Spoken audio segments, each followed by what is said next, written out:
시아버지와 선을 넘은 며느리, 90일간의 비밀, 그 잔혹한 대가. 여러분, 혹시 매일 지나치는 익숙한 동네 풍경 속에 감히 상상조차 할 수 없는 비밀이 숨겨져 있을 수 있다고 생각해 보신 적 있으신가요? 경기도 파주의 한적한 주택가, 사거리 모퉁이에 자리한 하얀 3층짜리 단독주택이 있습니다.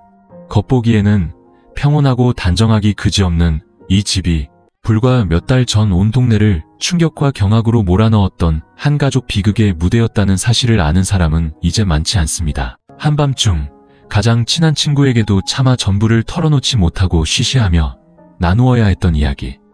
그 끔찍한 이야기의 주인공은 바로 이 집의 며느리 서연이었습니다. 동네 사람들 모두가 입을 모아 참하고 아름답고 복덩이가 굴러들어왔다며 칭찬을 아끼지 않았던 여자. 대기업 건설 엔지니어와 결혼해 평생 행복만 할 것 같았던 바로 그 며느리 말입니다. 25의 서연은 결혼한 지 채 1년이 되지 않은 새댁이었습니다. 부드러운 인상에 복스러운 얼굴, 그녀의 목소리는 마치 이른 새벽 임진각에 내려앉은 물안개처럼 늘 나지막하고 다정했습니다. 남편 민주는 건설 엔지니어로 전국 각지의 현장을 돌며 장기 출장을 가는 일이 잦았습니다.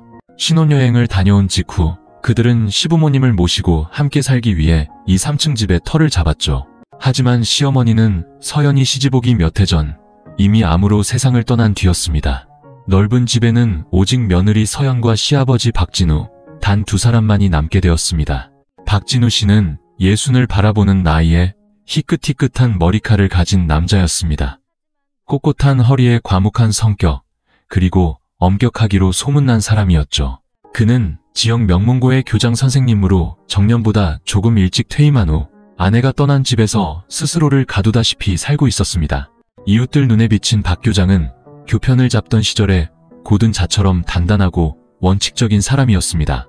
그리고 처음 서연의 눈에 비친 그는 다가가기 어렵지만 속내는 따뜻한 시아버지였습니다. 적어도 남편 민준이 제주도 신항만 건설 현장으로 석 달간의 긴급 파견 명령을 받기 전까지는 말입니다. 90일, 텅 빈 집에서 며느리와 시아버지가 단둘이 보내야 했던 시간. 모든 비극은 그 90일에서 시작되었습니다. 어색한 침묵이 흐르던 저녁 식사, 무심코 마주친 몇 번의 눈길, 식탁에서 그릇을 옮기다 스친 아주 가벼운 손길에서부터 말입니다. 결혼식 날, 조상님들 위패 앞에서 깊이 머리를 조아리며 행복한 가정을 맹세했던 서연 같은 여자가 세상 사람들이 이름만 들어도 얼굴을 찌푸리는 그런 관계에 빠지리라고는 아무도 상상하지 못했습니다. 시아버지와의 외도, 소셜미디어에 단 한 줄의 문장만 암시적으로 올려도 온 집안이 문패를 내려야 할지도 모르는 끔찍한 배신. 훗날 이 모든 진실이 밝혀졌을 때 한 이웃은 이렇게 말했습니다. 차라리 내 명예를 잃고 말지.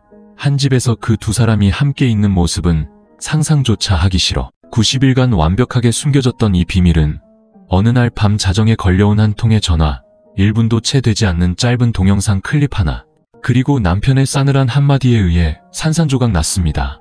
내가 당신을 내 아내라고 불러야 할지 아니면 내 새어머니라고 불러야 할지 모르겠군. 여러분, 이 이야기의 제목만 보고 분노에 차오를 수도 있습니다. 하지만 만약 당신에게 이 이야기를 끝까지 들을 용기가 있다면 모든 잘못된 선택 뒤에는 깊게 갈라진 과거의 균열이 있고 모든 결정의 이면에는 한 번 빠지면 누구도 온전히 기어 나올 수 없는 깊은 심연이 존재한다는 것을 알게 될 것입니다. 민준이 출장을 떠나기 위해 캐리어를 끌고 집을 나서는 날, 파주에는 마치 누군가의 이별을 아쉬워하듯 부슬비가 내리고 있었습니다. 서연은 현관처마 밑에서 옅은 크림색 스웨터를 입고 어깨너머로 머리를 늘어뜨린 채 가볍게 손을 흔들었습니다. 그녀는 울지 않았습니다. 늘 그랬듯 멀리 떠나는 남편을 배웅하며 옅은 미소만 지을 뿐이었죠. 하지만 그 미소 뒤에 거대한 공허가 소리 없이 웅크리고 있다는 사실을 아는 사람은 아무도 없었습니다. 민준이 떠난 지 10분도 채 되지 않아 박 교장이 방에서 나왔습니다. 늘 그렇듯 허리는 꼿꼿했고 손에는 빛바랜 나무 손잡이 우산을 들고 있었죠. 그는 대문 밖을 바라보며 서연에게는 시선도 주지 않은 채 말했습니다. 비 온다. 안에 들어가거라. 그러다 감기 걸린다. 목소리는 여전히 무뚝뚝하고 감정이 없었습니다. 서연은 가볍게 고개를 끄덕이고 안으로 들어섰습니다. 마음속은 조용히 침묵했습니다. 이제 이 3층 집에는 단 두 사람만이 남았습니다. 세상사에 통달했지만 감정 표현에는 메마르고 고독한 늙은 남자, 그리고 관심과 사랑에 목말랐지만 그 마음을 깊숙이 숨겨둔 젊은 여자. 그날 저녁, 그들은 민준이 떠난 후 처음으로 단둘이 저녁 식사를 했습니다. 이전에는 민준이 있을 때 모든 대화와 시선이 그에게로 향했지만 오늘은 흰 쌀밥이 담긴 밥 공기 2개와 마주 앉은 두 사람, 그리고 똑같은 뉴스를 반복해서 내보내는 텔레비전 소리뿐이었습니다. 오늘은 출근 안 했느냐? 박 교장이 화면에서 눈을 떼지 않은 채 물었습니다. 네, 아버님, 며칠 휴가 냈어요. 민준 씨도 없고 해서 집안 정리 좀 하려고요. 서연이 작은 목소리로 대답했습니다. 그는 가볍게 고개를 끄덕였고 식탁 위에는 다시 정적이 내려앉았습니다. 창밖에서는 빗방울이 뒤편의 양철 지붕을 때리는 소리가 마치 누군가의 심장 소리처럼 느리게 울려 퍼졌습니다. 식사는 정확히 15분 만에 끝났습니다. 서연은 식기를 정리하고 설거지를 마친 뒤 자신의 방으로 돌아갔습니다. 박 교장은 아내가 세상을 떠난 후 생긴 오랜 습관처럼 3층 서재로 올라가 책을 읽었습니다. 하지만 그날 밤 그는 2페이지도 채 넘기지 못했습니다. 그의 머릿속에는 해질녘 처마 밑에 서 있던 서연의 모습이 떠올랐습니다. 비에 살짝 젖은 머리카락, 희고 가느다란 목선, 얇은 스웨터 너머로 느껴지던 여린 등 민준을 바라보던 그녀의 눈빛은 사랑과 평온함으로 가득 차 있었지만 자신을 향한 눈빛과는 완전히 달랐습니다. 어색함과 무언가 알 수 없는 거리감이 느껴졌죠. 그는 스스로 고개를 저으며 책을 덮었습니다. 쓸데없는 생각하지 말자. 쟤는 민준이 아내다. 하지만 어떤 생각들은 한번 마음에 스치면 마른 장작에 붙은 불씨처럼 순식간에 번져 좀처럼 꺼지지 않는 법입니다. 한편 서연은 그날 밤 벽을 향해 돌아 누워 등을 문 쪽으로 향한 채 잠을 청했습니다. 추웠습니다. 날씨 때문이 아니었습니다. 집안에 남편이 아닌 다른 남자가 있다는 사실, 그 사실이 주는 낯선 공허함 때문이었습니다. 창틈으로 새어들어오는 바람 소리, 시계의 초침 소리, 그리고 아주 작게 뛰는 자신의 심장 박동 소리가 마치 무언가 잘못된 일이 시작되고 있음을 알리는 신호 같았습니다. 민준이 떠난 지 사흘째 되던 날, 서연은 평소보다 늦게 일어나기 시작했습니다. 더 이상 화장을 하고 싶은 기분도 들지 않았지만 이상하게 거울 앞에 서 있는 시간은 더 길어졌습니다. 화장기 없는 얼굴은 마치 자신의 삶 속에서 오랫동안 잠들어 있던 다른 사람처럼 낯설게 느껴졌습니다. 서연은 실크 잠옷을 살짝 아래로 끌어내려 어깨선을 무심하게 드러낸 채 물 한 잔을 들고 조용히 밖으로 나섰습니다. 계단을 내려갔을 때 박 교장은 이미 거실에 앉아 있었습니다. 하얀 셔츠에 면바지 차림, 목단추 하나를 풀어헤친 모습에 깡마르지만 단단해 보이는 쇄골이 드러났습니다. 서연은 순간 움찔했습니다. 어째서인지 그녀의 시선은 그의 얼굴이 아닌 살짝 드러난 목과 옅은 힘줄이 돋아난 팔뚝을 빠르게 훑고 지나갔습니다. 아주 여성적인 시선이었습니다. 늦게 일어났구나. 박 교장이 손에 든 책에서 눈을 떼지 않은 채 물었습니다. 네, 오늘 쉬는 날이라서요. 곧 비가 올 것 같아요. 그녀는 그의 시선을 피하려는 듯 천장을 올려다보며 대답했습니다. 더 이상의 대화는 없었습니다. 공기는 한층 더 무겁게 가라앉는 듯 했습니다. 잠시 후 그가 물을 따르기 위해 일어서다 그의 컵이 테이블 위에 놓인 서연의 컵과 부딪혔습니다. 쨍하는 소리가 났습니다. 크지 않았지만 두 사람 모두를 놀라게 하기에는 충분한 소리였습니다. 그들은 동시에 서로를 향해 고개를 돌렸습니다. 그리고 바로 그 순간 처음으로 박 교장은 서연의 눈을 깊이 똑바로 쳐다보았습니다. 시아버지로서가 아닌 한 남자로서 말입니다. 그저 찰나의 순간이었지만 그 눈빛은 서연에게 마치 아무것도 입지 않은 듯한 기분을 느끼게 했습니다. 그녀는 가볍게 숨을 몰아쉬며 고개를 돌렸습니다. 저 먼저 방에 올라가 볼게요. 그녀는 마치 무언가 부끄러운 짓을 하다 들킨 사람처럼 심장이 세차게 뛰는 것을 느끼며 서둘러 계단을 올랐습니다. 방문을 닫았지만 그녀의 거친 숨은 쉬이 가라앉지 않았습니다. 문에 등을 기댄 채 가슴 옷깃을 세게 움켜쥐었습니다. 부끄러워서가 아니었습니다. 두려워서였습니다. 자기 자신이 두려웠습니다. 그날 밤 정말로 비가 쏟아졌습니다. 파주의 하늘을 갈기갈기 찢을 듯 천둥과 번개가 번갈아 내리쳤습니다. 동네 전체가 정전되었습니다. 불빛도 와이파이도 텔레비전 소리도 없는 어둠 속에서 들리는 것은 오직 양철 지붕을 때리는 빗소리와 느리게 뛰는 심장 소리뿐이었습니다. 서연은 침대 위에서 무릎을 끌어안고 얇은 이불을 턱 밑까지 끌어올린 채 앉아 있었습니다. 그녀는 어릴 때부터 천둥을 무서워했습니다. 이 사실을 민주는 알았지만 박 교장은 몰랐습니다. 그런데 바로 그때 마치 어떤 충동에 이끌린 듯 서연은 조심스럽게 방문을 열고 복도로 나섰습니다. 그녀는 아래층으로 내려가 박 교장의 방문을 가볍게 두드렸습니다. 대답이 없었습니다. 아버님, 주무세요? 여전히 침묵. 서연은 마치 무언가 깨지기 쉬운 것을 다루듯 조심스럽게 문고리를 돌렸습니다. 방 안은 어두웠고 창문은 살짝 열려 있어 규칙적인 빗소리가 들려왔습니다. 박 교장은 침대에 등을 기댄 채 앉아 있었습니다. 눈을 감고 있었지만 잠든 것 같지는 않았습니다. 문 열리는 소리에 그는 눈을 떴습니다. 무슨 일이냐? 천둥이. 너무 크게 쳐서 무서워서요. 그와 그녀 모두 이것이 핑계임을 알고 있는 한마디였습니다. 들어오너라. 거기 앉아 있거라. 그녀는 침대 발치에 앉았습니다. 거리를 두었지만 얼마 지나지 않아 다시 한번 거대한 천둥이 울리자 그녀는 자기도 모르게 몸을 기울여 그의 어깨에 기댔습니다.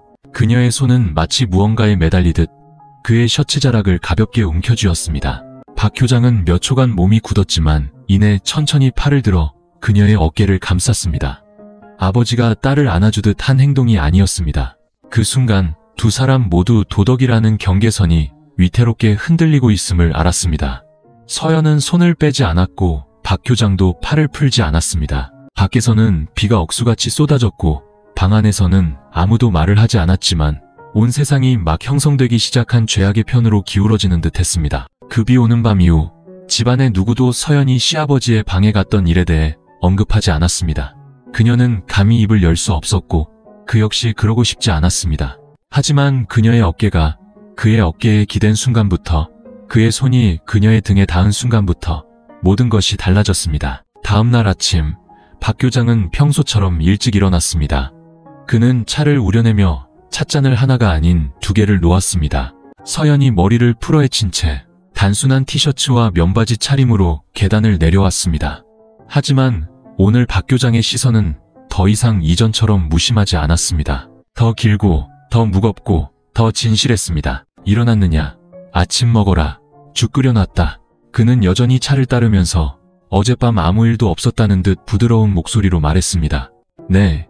서연은 입술을 살짝 깨물며 평정심을 유지하려 애쓰며 대답했습니다. 아침 식사는 침묵 속에서 이루어졌지만 분위기는 확연히 달라져 있었습니다. 그녀는 그를 쳐다보았지만 오래 바라보지는 못했고 그는 마치 한 남자가 여자를 훔쳐보듯 몰래 그녀를 곁눈질했습니다.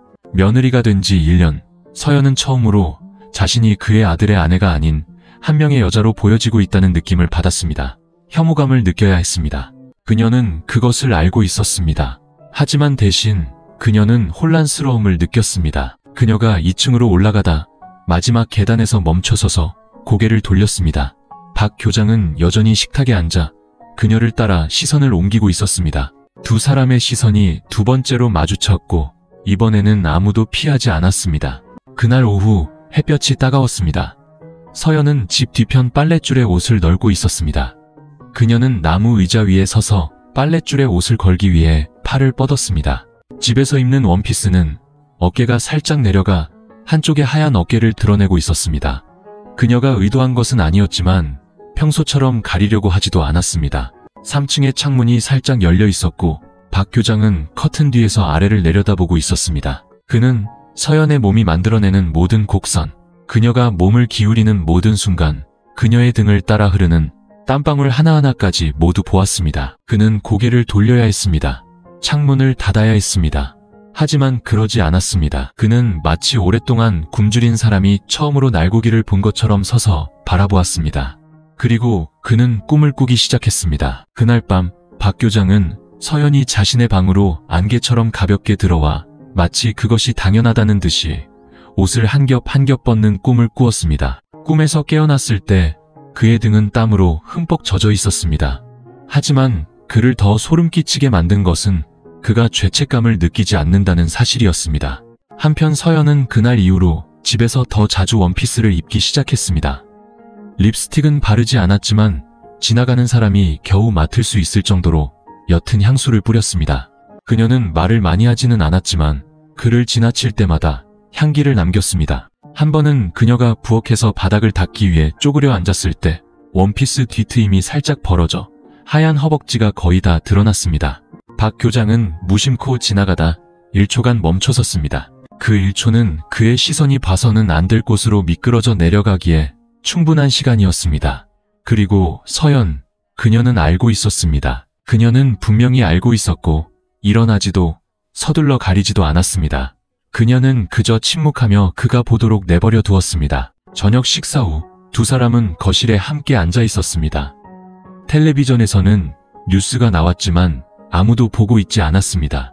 서연은 턱을 괜 채 스마트폰을 만지작거리는 척했습니다. 박 교장은 맞은편 의자에 앉아 손에 찻잔을 들고 있었지만 그의 시선은 단추 하나가 잘못 채워진 그녀의 블라우스 깃에 머물러 있었습니다. 침묵은 목이 나는 소리도 들릴 만큼 길게 이어졌습니다. 그리고 그때 서연이 고개를 들어 그의 눈을 똑바로 쳐다보았습니다. 아무 말도 하지 않았지만 그것은 자신이 무엇을 하고 있는지 정확히 아는 여자의 시선이었습니다. 박 교장은 찻잔을 쥔 손에 살짝 힘을 주었습니다. 아내가 세상을 떠난 지 거의 10년 만에 그는 처음으로 심장이 그렇게 빨리 뛰는 것을 느꼈습니다. 그리고 그 남자는 처음으로 서연을 며느리가 아닌 유혹할 줄 알고 또 주도적으로 행동하는 한 명의 여자로 보게 되었습니다. 하늘은 흐렸고 집은 모든 빛을 삼킨 듯 했습니다. 오직 형광등에서 나온 희미한 노란 불빛만이 세월의 흔적이 얼룩진 벽을 비추고 있었습니다. 서연은 돼지고기 김치찜을 만들기로 결심했습니다. 박 교장이 언젠가 민준의 엄마가 살아있을 때 가장 좋아하던 음식이라고 말했던 바로 그 음식이었습니다. 그녀는 아침부터 분주하게 움직였습니다. 시간이 남아서가 아니었습니다. 박 교장, 시아버지라는 이름의 그 남자가 자신에게서 눈을 떼지 못하게 만들고 싶었기 때문이었습니다. 서연이 김치찜 냄비를 식탁에 내려놓자 구수한 냄새가 피어올라 그녀 자신마저 군침이 돌게 했습니다. 박 교장이 신문을 든 채 계단을 내려왔습니다. 그의 시선은 냄비 뚜껑에서 피어오르는 김을 따라 움직이다 이내 기대로 가득 찬 그녀의 눈빛에 멈췄습니다. 이건 그가 머뭇거렸습니다. 아버님께서 좋아하신다고 하셨던 게 생각나서 한번 해봤어요. 입에 안 맞으시면 말씀해주세요. 서연이 미소를 지으며 말했습니다. 그는 아무 말 없이 의자를 당겨 앉아 첫 술을 떴습니다. 천천히 씹더니 가볍게 고개를 끄덕였습니다. 민준이 엄마가 해주던 맛이랑 비슷하구나. 짧은 한마디였지만 그의 눈시울을 붉히기에는 충분했습니다. 서연은 처음으로 그 남자가 약해 보이는 모습을 보았고 그 약함에 가닿고 싶다는 충동을 느꼈습니다. 식사는 조용히 지나갔습니다. 서연이 식기를 정리하던 중 냉장고 근처의 작은 물웅덩이에 미끄러져 손에 들고 있던 뜨거운 국그릇을 놓칠 뻔했습니다. 국그릇이 그녀의 몸 위로 쏟아지기 직전 한 팔이 그녀를 잡아챘습니다. 박 교장이었습니다. 두 사람의 몸은 아주 가까이 거의 맞닿을 정도로 밀착되었습니다. 그의 손은 그녀의 허리를 감싸고 있었고 시선은 서로에게 고정되었습니다. 조심해야지. 그가 나지막이 소리쳤지만 목소리에는 숨길 수 없는 떨림이 묻어났습니다. 네, 죄송해요. 그녀는 뒤로 물러서지 않은 채 말했습니다. 그의 손은 아직 그녀의 허리를 놓지 않았고 서연의 심장은 미친 듯이 뛰었습니다. 그녀의 시선은 자신의 허리에 놓인 그의 손으로 내려갔다가 천천히 다시 위로 올라왔습니다. 아버님께서 아직 건강하셔서 이렇게 꽉 잡아주시니 제가 넘어질 수가 없겠네요. 그녀가 농담 반, 진담 반으로 말했습니다. 박 교장은 마치 그제야 정신이 든 사람처럼 황급히 손을 떼고 아무 말 없이 서둘러 방으로 돌아갔습니다. 그날 밤 서연은 방에 있었지만 마음은 딴 데가 있었습니다. 침대에 몸을 뉘인 채 천장을 바라보며 옅은 미소를 지었습니다. 그녀 안에 무언가가 깨어나고 있었습니다. 오랫동안 남편 민준이 결코 느끼게 해주지 못했던 어떤 감각이었습니다. 그녀는 불륜을 주도한 사람이 아니었지만 이제는 멈추고 싶지 않았습니다. 자신이 한 걸음 더 나아갔을 때 박 교장이 어떻게 반응할지 알고 싶었습니다. 다음 날 아침 서연은 민준의 흰 셔츠를 빌려 입었습니다. 허벅지를 겨우 덮는 길이었습니다. 그녀는 긴 바지를 입지 않았습니다. 겨우 가릴 만큼만 입었을 뿐이었죠. 그녀는 커피 쟁반을 들고 박 교장이 일요일 아침마다 책을 읽는 3층 서재로 올라갔습니다. 아버님 정신 차리시게 커피 드세요. 그녀가 말하며 쟁반을 내려놓았습니다. 박 교장이 고개를 들었습니다. 그의 시선은 그녀의 몸을 천천히 훑고 지나간 뒤 옆으로 비껴갔습니다. 다음부터는 그런 차림으로 집안을 돌아다니지 말거라. 보는 눈이 다 장님은 아니다. 그가 나직이 으르렁거리듯 말했습니다. 서연은 옅게 웃었지만 대답하지 않았습니다. 그녀는 테이블에 손을 올리며 의도적으로 자신의 손가락을 그의 손가락에 스치게 했습니다. 아주 잠깐의 접촉이었지만 전류가 흐르기에는 충분했습니다. 박 교장은 움찔하며 손을 뺐고 그의 눈빛은 순간적으로 변했습니다. 서연은 일어서며 나지막이 말했습니다. 저 먼저 내려가 볼게요. 커피는 오래 두면 써져요. 그리고는 돌아섰습니다. 문이 닫힌 뒤 박 교장은 움직이지 못하고 앉아 있었습니다. 손은 떨렸고 커피잔은 들어올릴 수조차 없었습니다. 그는 알았습니다. 만약 언젠가 서연이 멈추지 않는다면 자신 또한 그녀를 막아낼 힘이 없으리라는 것을. 파주의 하얀 집은 기이할 정도로 조용해지기 시작했습니다. 모든 소리가 점점 작아지는 것 같았습니다. 마치 한 지붕 아래 살지만 더 이상 제 역할을 하지 못하는 두 사람의 마음속에서 나날이 커져가는 무언가를 피하려는 듯이 말입니다. 얼굴을 가린 욕망은 그러나 두 사람의 심장 속에서 거친 숨을 내쉬며 꺼지지 않았습니다. 서연은 더 이상 혼란스러워하지 않았습니다. 그녀는 박 교장의 시선이 어디에 머무는지 정확히 알았습니다. 그녀가 지나갈 때마다 그의 숨이 멎는 것을 느꼈고 그가 있는 곳 근처 테이블에 무심코 손을 올려놓을 때마다 그의 시선이 따라오는 것을 알았습니다. 그리고 그녀는 그 사실이 좋았습니다. 어느 날 오후 보수공사로 몇 시간 동안 정전이 되었습니다. 창문으로 희미한 햇살이 들어와 거실 전체를 몽환적인 노란빛으로 물들였습니다. 박 교장은 평소처럼 책을 읽고 있었고 서연은 자기 방으로 들어가는 대신 맞은편 소파에 앉아 낡은 가족 앨범을 꺼내 들었습니다. 그때 어머님, 정말 예쁘셨네요. 아버님.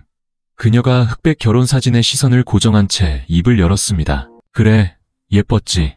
착하고 고집도 좀 있었지만 그가 낮은 목소리로 말했습니다. 아버님은 어머님을 많이 사랑하셨어요? 상황에 맞지 않는 질문이었지만 거부당하지는 않았습니다. 많이 사랑했지. 하지만 먼저 가고 나서는 누구도 다시 사랑할 엄두가 나지 않더구나. 서연은 살짝 미소 지었지만 그것은 도전적인 색채를 띤 미소였습니다. 저는 한번 사랑을 해본 사람은 결코 사랑하는 법을 완전히 잊지 못한다고 생각해요. 박 교장이 고개를 들어 서연을 똑바로 쳐다보았습니다. 처음으로 그의 눈빛에는 어떠한 방어 기제도, 회피도, 망설임도 없었습니다. 그녀는 앨범을 테이블에 내려놓고 그에게 다가갔습니다. 아주 가까이, 살짝만 기울이면 두 사람의 얼굴이 맞닿을 거리까지. 지금 뭐 하는 게냐? 그의 목소리는 쉬어 있었습니다. 그의 손은 마치 스스로를 결박하듯 허벅지 위에 단단히 놓여 있었습니다. 아버님께서는 제가 뭘 하고 있는 것 같으세요? 서연은 대답을 기다리지 않았습니다. 그녀는 몸을 기울여 자신의 뺨을 그의 뺨에 가까이 가져갔습니다. 그녀의 가벼운 숨결이 그의 목덜미를 스쳤습니다. 입을 맞추지는 않았지만 입술이 그의 피부를 거의 스칠 정도로 가까웠습니다. 박 교장이 뒤로 물러서지도 그녀를 밀어내지도 않았을 때 서연은 그가 더 이상 저항하지 않는다는 것을 알았습니다. 그녀는 몸을 일으켜 아무 말 없이 뒤돌아보지 않고 서둘러 방으로 올라갔습니다. 하지만 그녀의 발걸음 하나하나가 박 교장의 가슴 속에서 미친 듯한 고동으로 울렸습니다. 그날 밤 비가 부슬부슬 내렸습니다. 서연은 부엌으로 내려가 차를 우렸습니다. 뜨거운 찻잔을 들고 그녀는 조용히 박 교장의 방으로 올라갔습니다. 노크도 없이 그녀는 살짝 문을 밀었습니다. 문은 잠겨있지 않았습니다. 그는 창가에 앉아 하늘을 바라보고 있었습니다. 손에는 일담한 책이 펼쳐져 있었죠. 희미한 스탠드 조명 아래 그의 얼굴은 깊은 고뇌와 길 잃은 듯한 모습으로 가득 차 보였습니다. 아버님께 차 가져다 드렸어요. 그녀가 테이블에 찻잔을 내려놓으며 바람처럼 속삭였습니다. 고맙다. 거기 두거라. 그는 그녀를 쳐다보지 않았습니다. 드세요. 따뜻한 차가 숙면에 좋아요. 그녀는 더 가까이 다가갔습니다. 그는 여전히 침묵했지만 그의 어깨 근육은 긴장으로 미세하게 떨리는 듯했습니다. 서연은 그의 어깨에 손을 얹고 체온을 전달하기에 충분할 만큼 가볍게 쥐었습니다. 그러자 그가 몸을 돌렸습니다. 그의 두 눈은 그가 찾아서는 안 될 무언가를 찾고 있었습니다. 그녀는 눈도 깜빡이지 않고 아무 말 없이 그를 바라보았습니다. 그 순간 더 이상 며느리도 시아버지도 없었습니다. 오직 만져지기를 갈망하는 한 여자와 더 이상 물러설 이성이 남아있지 않은 한 남자만이 존재할 뿐이었습니다. 첫 입맞춤은 격렬하지도 강제적이지도 않았습니다. 하지만 그것은 모든 것을 배신하는 입맞춤이었습니다. 그의 아들을, 조상님 위패 아래에서의 맹세를, 그리고 그들 사이의 마지막 방어벽이었던 도덕 그 자체를 배신하는 행위였습니다. 입술이 떨어졌을 때 서연은 아무 말 없이 한 걸음 물러나 돌아섰습니다. 박 교장은 움직이지 못하고 앉아 있었습니다. 그는 자신의 손을 내려다보았습니다. 한때 학생들에게 인의의 질을 가르치던 분필을 잡았던 그 손이 방금 전며느리의 등을 감싸 안았던 것입니다. 창밖의 빗소리는 점점 잦아들었습니다. 그 집 안에서 침묵은 더럽혀졌고 그 순간 이후로 아무도 되돌아갈 수 없게 되었습니다. 그날 밤 이후 서연은 늦게 일어났습니다. 머리는 긴 열병을 앓은 것처럼 지끈거렸습니다. 눈을 떴을 때 창문으로 쏟아지는 햇살은 따뜻하지 않고 날카롭게 느껴졌습니다. 그녀는 몸을 일으켜 이불을 끌어당기며 옆자리를 보았습니다. 하얗고 평평하고 차가운 베개. 아무것도 변한 것은 없었지만 바로 그 아무것도 없음이 그녀를 공황에 빠뜨렸습니다. 어젯밤 그녀는 남편의 아버지와 남편을 배신했기 때문입니다. 서연은 침대에서 내려와 조용히 화장실로 들어갔습니다. 거울 속 자신의 모습을 보았습니다. 헝클어진 머리, 퀭한 눈, 그리고 잔인한 알림처럼 여전히 살짝 붉은기가 남아있는 입술. 그녀는 어젯밤의 기억과 살갗의 감촉을 씻어내려는 듯 세게 얼굴에 물을 끼얹었습니다. 하지만 차가운 물은 기억을 지울 수 없었고 어떤 색의 립스틱을 발라도 그 입술은 가져서는 안 될 사람의 흔적을 담고 있었습니다. 박 교장은 그날 아침 집에 없었습니다. 그는 마치 도망자처럼 이른 새벽에 집을 나섰습니다. 서연은 그의 슬리퍼가 아직 젖어 있는 것을 보았습니다. 아마 아직 이슬이 마르지 않았을 때 나간 모양이었습니다. 집 전체에는 냉장고의 윙윙거리는 소리와 모기 소리만이 가득했습니다. 아침 식사도, 익숙한 헛기침 소리도, 평소처럼 서로를 쳐다보는 시선도 없었습니다. 그리고 아무도 어젯밤 일에 대해 한마디도 하지 않았습니다. 하지만 바로 그 침묵이 서연을 두렵게 만들었습니다. 그녀는 소파에 앉아 쿠션을 끌어안고 시계를 보았습니다. 8시 10분. 민준에게서 온 메시지가 화면에 떴습니다. 부산 현장 도착했어. 아버님이랑 당신 집에서 건강 잘 챙기고 있어. 서연은 쏘스라치게 놀랐습니다. 그녀는 자신에게 남편이 있다는 사실을 잊고 있었습니다. 그는 여전히 규칙적으로 문자를 보냈고 여전히 아내를 믿었으며 여전히 다정하게 당신이라고 불렀습니다. 하지만 서연은 더 이상 그가 6주 전에 떠났던 그 여자가 아니었습니다. 그녀는 답장하지 않고 메시지를 삭제했습니다. 만약 답장했다면 울음이 터져 나올 것 같았기 때문입니다. 그날 저녁 박 교장이 돌아왔습니다. 그의 얼굴은 피곤해 보였고 옷에는 먼지가 묻어 있었습니다. 아마도 아내의 묘에 다녀온 모양이었습니다. 서연은 무언가 말을 하려 했지만 입이 떨어지지 않았습니다. 그녀는 그저 부엌에 서서 채소를 썰며 등 뒤로 지나가는 그의 발소리를 들었습니다. 그가 멈춰 섰을 때 그의 쉬어버린 목소리가 들렸습니다. 어젯밤 일은 없었던 걸로 하자. 아버님은 그렇게 하실 수 있다고 생각하세요? 서연이 돌아섰습니다. 그녀의 눈은 붉게 충혈되어 있었습니다. 우리는 멈춰야 한다. 이제부터 각자 다른 층에서 지내는 거다. 하지만 아버님은 저한테 입 맞추셨고 절 안으셨잖아요. 아버님 눈은 절며느리가 아니라 여자로 보고 있었어요. 바로 그렇기 때문에 멈춰야 한다는 거다. 그의 목소리는 다시 단단해졌고 그녀를 보는 눈빛은 후회로 가득했지만 그의 두 손은 여전히 떨리고 있었습니다. 서연은 뒤로 물러나 조리대에 기댔습니다. 울지는 않았지만 마음속에서는 폭풍이 일고 있었습니다. 그날 밤 그들은 서로 다른 층에서 지냈습니다. 아무도 말을 걸지 않았고 부르지도 않았습니다. 문자도 심야의 찻잔도 마주치는 시선도 없었습니다. 하지만 두 사람 모두 뜬 눈으로 밤을 새웠습니다. 박 교장은 벽을 향해 돌아 누워 마치 스스로를 결박하듯 두 손을 가슴 앞에 모았습니다. 그의 숨소리는 무거웠고 손 안에 느껴졌던 그녀의 가느다란 허리의 감촉은 불과 몇 분 전처럼 선명했습니다. 서연은 문을 향해 돌아 누워 베개를 꽉 끌어안고 어둠을 응시했습니다. 그녀는 민준을 생각했습니다. 만약 시어머니가 살아계셨다면 그분의 눈빛을, 그리고 아직 세상에 태어나지도 못한 미래의 아이를 생각했습니다. 그리고 그녀는 아주 작은 목소리로 오직 자신만이 들을 수 있도록 속삭였습니다. 죄송해요. 하지만 그녀는 누구에게 사과하고 있는지 알 수 없었습니다. 민준에게? 박 교장에게? 아니면 자기 자신에게? 다음날 아침 다시 한번 아무도 함께 식탁에 앉지 않았고 아무도 서로에게 무엇을 먹고 싶은지 묻지 않았습니다. 집은 다시 침묵에 잠겼지만 더 이상 평온하지 않았습니다. 이제 집안에서 자라나는 것은 감정이 아니라 두려움이었습니다. 만약 또 다른 밤 그들이 다시 서로를 바라보게 된다면 아무도 멈출 힘이 없으리라는 두려움. 시간은 잔인한 공범자였습니다. 서두르지도 느리지도 않게 그저 집안의 모든 것이 얇은 재를 덮은 숯불처럼 은밀하게 타오르도록 내버려 두었습니다. 침묵할수록 더 위험했습니다. 이틀 동안 거리를 둔 후 박 교장은 서연을 피하기 시작했습니다.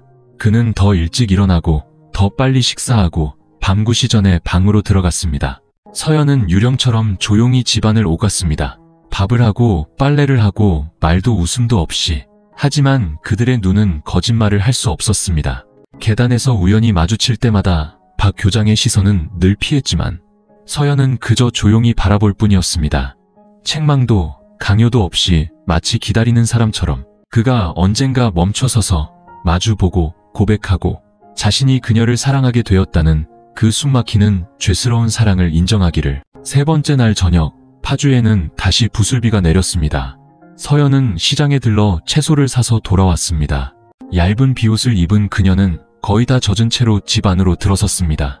안에서는 박 교장이 거실에서 책을 읽고 있었습니다. 문 열리는 소리에 그가 고개를 들었습니다. 며칠 만에 처음으로 그들의 시선이 오랫동안 마주쳤습니다. 서연은 곧장 부엌으로 걸어가 물건을 내려놓고 추위에 떨며 서 있었습니다. 젖은 머리카락에서 물방울이 턱을 따라 목덜미로 흘러내렸습니다. 박 교장이 일어서서 들어와 그녀의 어깨에 손을 얹었습니다. 이렇게 젖어서 옷도 안 갈아입으면 감기 걸린다. 단순한 말이었지만 그의 목소리는 떨리고 있었습니다. 얇은 옷 한 겹 너머였지만 그의 손은 오랫동안 억눌려온 갈증에 닿은 듯 뜨거웠습니다. 추워요. 서연이 고개를 돌리지 않은 채 작은 목소리로 말했습니다. 올라가서 옷 갈아입어라. 아버님, 절 좀 보세요. 박 교장이 천천히 그녀를 돌려 세웠습니다. 서연은 고개를 들었습니다. 그녀의 눈은 물기로 가득 차 있었습니다.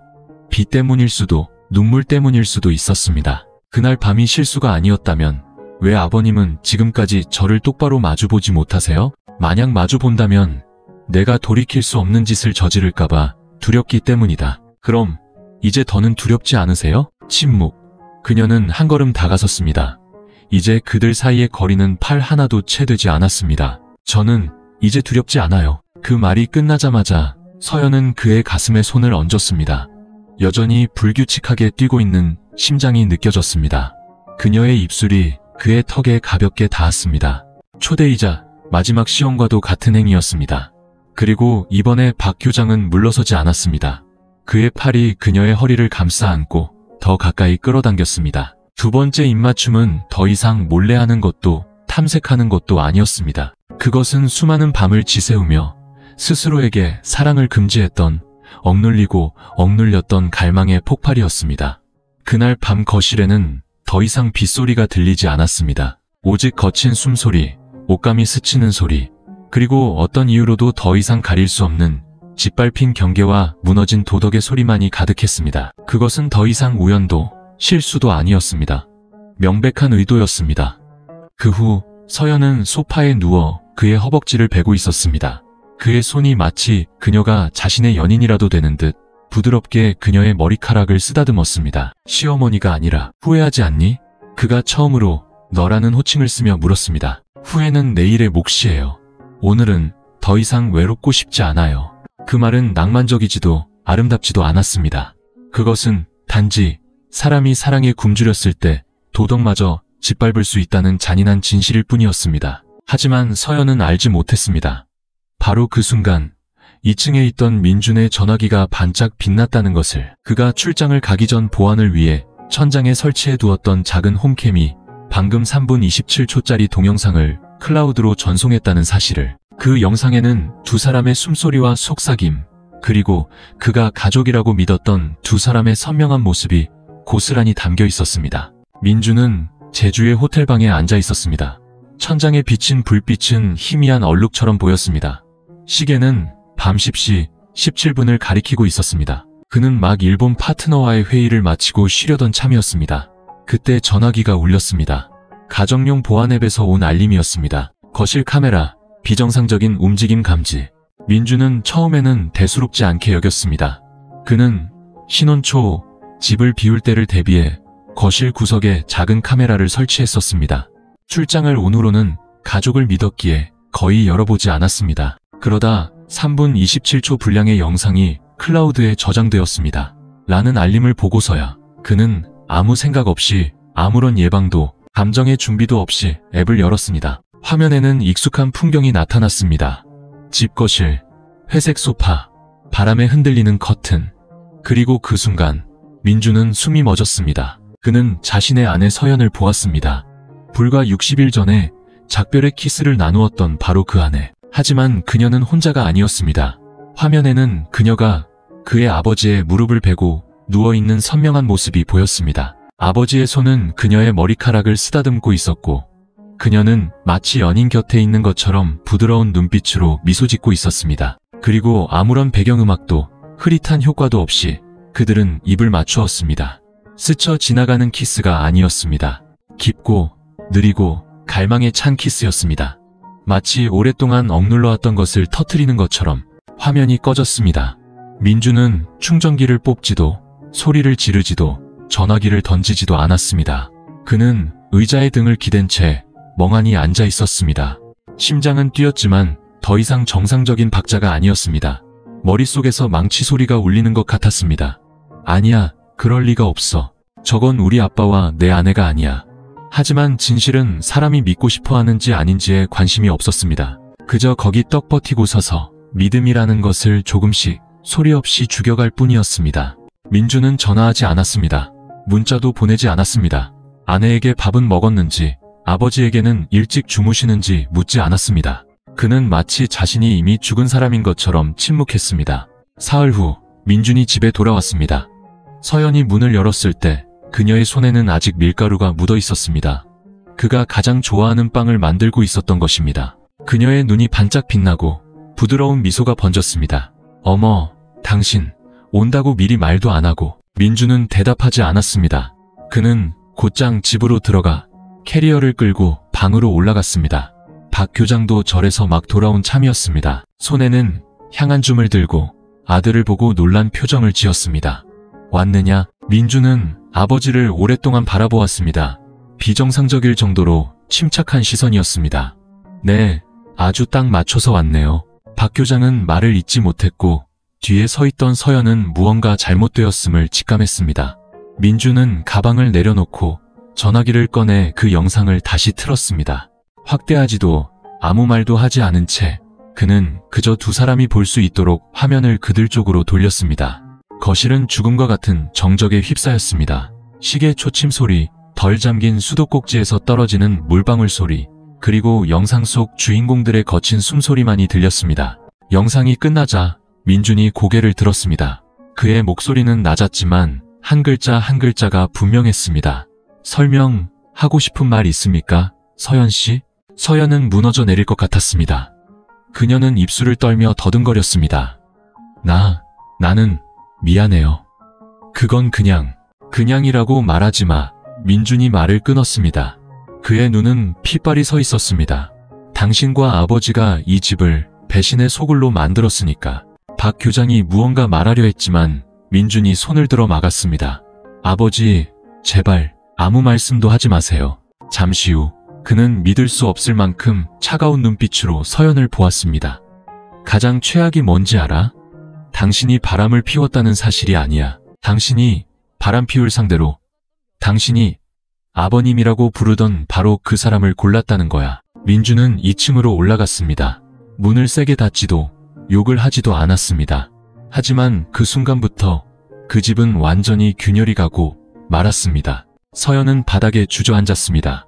손은 떨리고 심장은 숨이 막힐 정도로 빨리 뛰었습니다. 박 교장은 움직이지 못한 채 핏발선 눈으로 아들의 뒷모습을 차마 쳐다보지 못했습니다. 그의 안에서는 폭풍이, 그녀의 안에서는 끝없는 심연이, 그리고 민준의 안에서는 종말이 시작되고 있었습니다. 선언할 필요도 없는 종말, 그저 3분 27초짜리 영상 하나면 충분했습니다. 서연은 밤새 잠들지 못했습니다. 어둠 속에서 꼼짝 않고 누워 두 손을 맞잡고 눈을 뜨고 있었습니다. 밖에서는 멀리서 개 짖는 소리, 바람이 처마를 때리는 소리, 그리고 그녀의 마음속에서 울부짖는 소리가 들렸습니다. 민주는 밤새 방에서 나오지 않았습니다. 불은 꺼지지 않았고 소리치거나 물건을 부수거나 누구를 부르지도 않았습니다. 하지만 바로 그 소름 끼치는 침묵이야말로 진짜 폭풍이었습니다. 한 남자가 더 이상 왜라고 묻고 싶어 하지 않을 때 그것은 그의 안에서 가장 소중한 것, 바로 믿음이 죽었다는 의미이기 때문입니다. 다음날 아침 파주의 하늘은 안개로 자욱했고 창틈으로 스며드는 바람은 칼날처럼 차가웠습니다. 민준이 캐리어를 끌고 계단을 내려왔습니다. 서연은 그를 보고 무언가 말을 하려 했지만 목이 꽉 막혔습니다. 어디 가려고? 그녀가 쉬어버린 목소리로 물었습니다. 어디 가는 거 아니야. 그냥 여기 더는 못 있겠어. 민준은 마치 날씨 얘기를 하듯 담담하게 대답했습니다. 박 교장이 부엌에서 나왔지만 무언가 말하기도 전에 민준이 말을 끊었습니다. 어떤 설명도 필요 없습니다. 그 영상 하나로 충분하니까요. 민준아, 아비는... 그가 더듬거렸다. 아버지는 뭘 아셨는데요? 민준이 돌아섰다. 목소리는 크지 않았지만 강철처럼 단단했다. 며느리가 외롭다는 걸 아셨겠죠. 그 포옹이 가족 간의 정이 아니라는 것도 아셨을 거고요. 아시면서도 계속하셨죠. 멈추려고 했다. 피하려고 했어. 하지만 결국 아버지는 선택하셨고 저도 선택할 겁니다. 민주는 한때 자신이 가장 믿었던 두 사람을 차례로 바라보았다. 당신은 내 인생의 첫 아내였고 아버지는 제 유일한 아버지였습니다. 그리고 두 사람은 하룻밤 만에 제게서 모든 것을 빼앗아갔습니다. 서연이 울음을 터뜨렸다. 그녀는 달려가 그의 팔을 붙잡았다. 내가 잘못했어요. 정말 잘못했어요. 하지만 난 아직 당신 아내잖아요. 민준 씨, 우리 다시 시작할 수 있잖아요. 민준은 팔을 뿌리쳤다. 그의 눈빛에는 더 이상 부드러움이 없었다. 당신은 더 이상 내게 아무것도 아니야. 당신은 기억이고 그 기억은 이미 망가졌어. 그는 캐리어를 끌고 문으로 향하다. 돌아서서 마지막 한마디를 덧붙였다. 누구도 때리지 않을 겁니다. 소란 피울 필요도 없고요. 인터넷에 누구를 망신시킬 생각도 없습니다. 두 사람이 계속 살면서 죄책감이 어떻게 영혼을 천천히 죽여가는지 스스로 보게 하고 싶으니까요. 정말 떠날 거냐?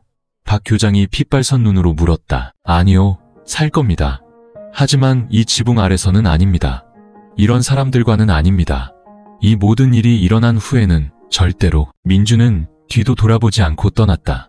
문은 소리 없이 닫혔지만 그 뒤에 남은 정적은 심장 한가운데서 터진 총성처럼 고통스러웠다. 그날 하루 종일 서연은 문 앞에 앉아 먹지도 마시지도 않았다. 그녀의 눈은 텅 비어 있었고 골목 밖에서 오토바이 소리가 들릴 때마다 손을 떨며 벌떡 일어났다가 이내 실망감에 주저앉았다. 그녀는 민준이 돌아올 것이라는 비이성적인 기대를 품고 있었다. 한편 박 교장은 방에서 나오지 않았다.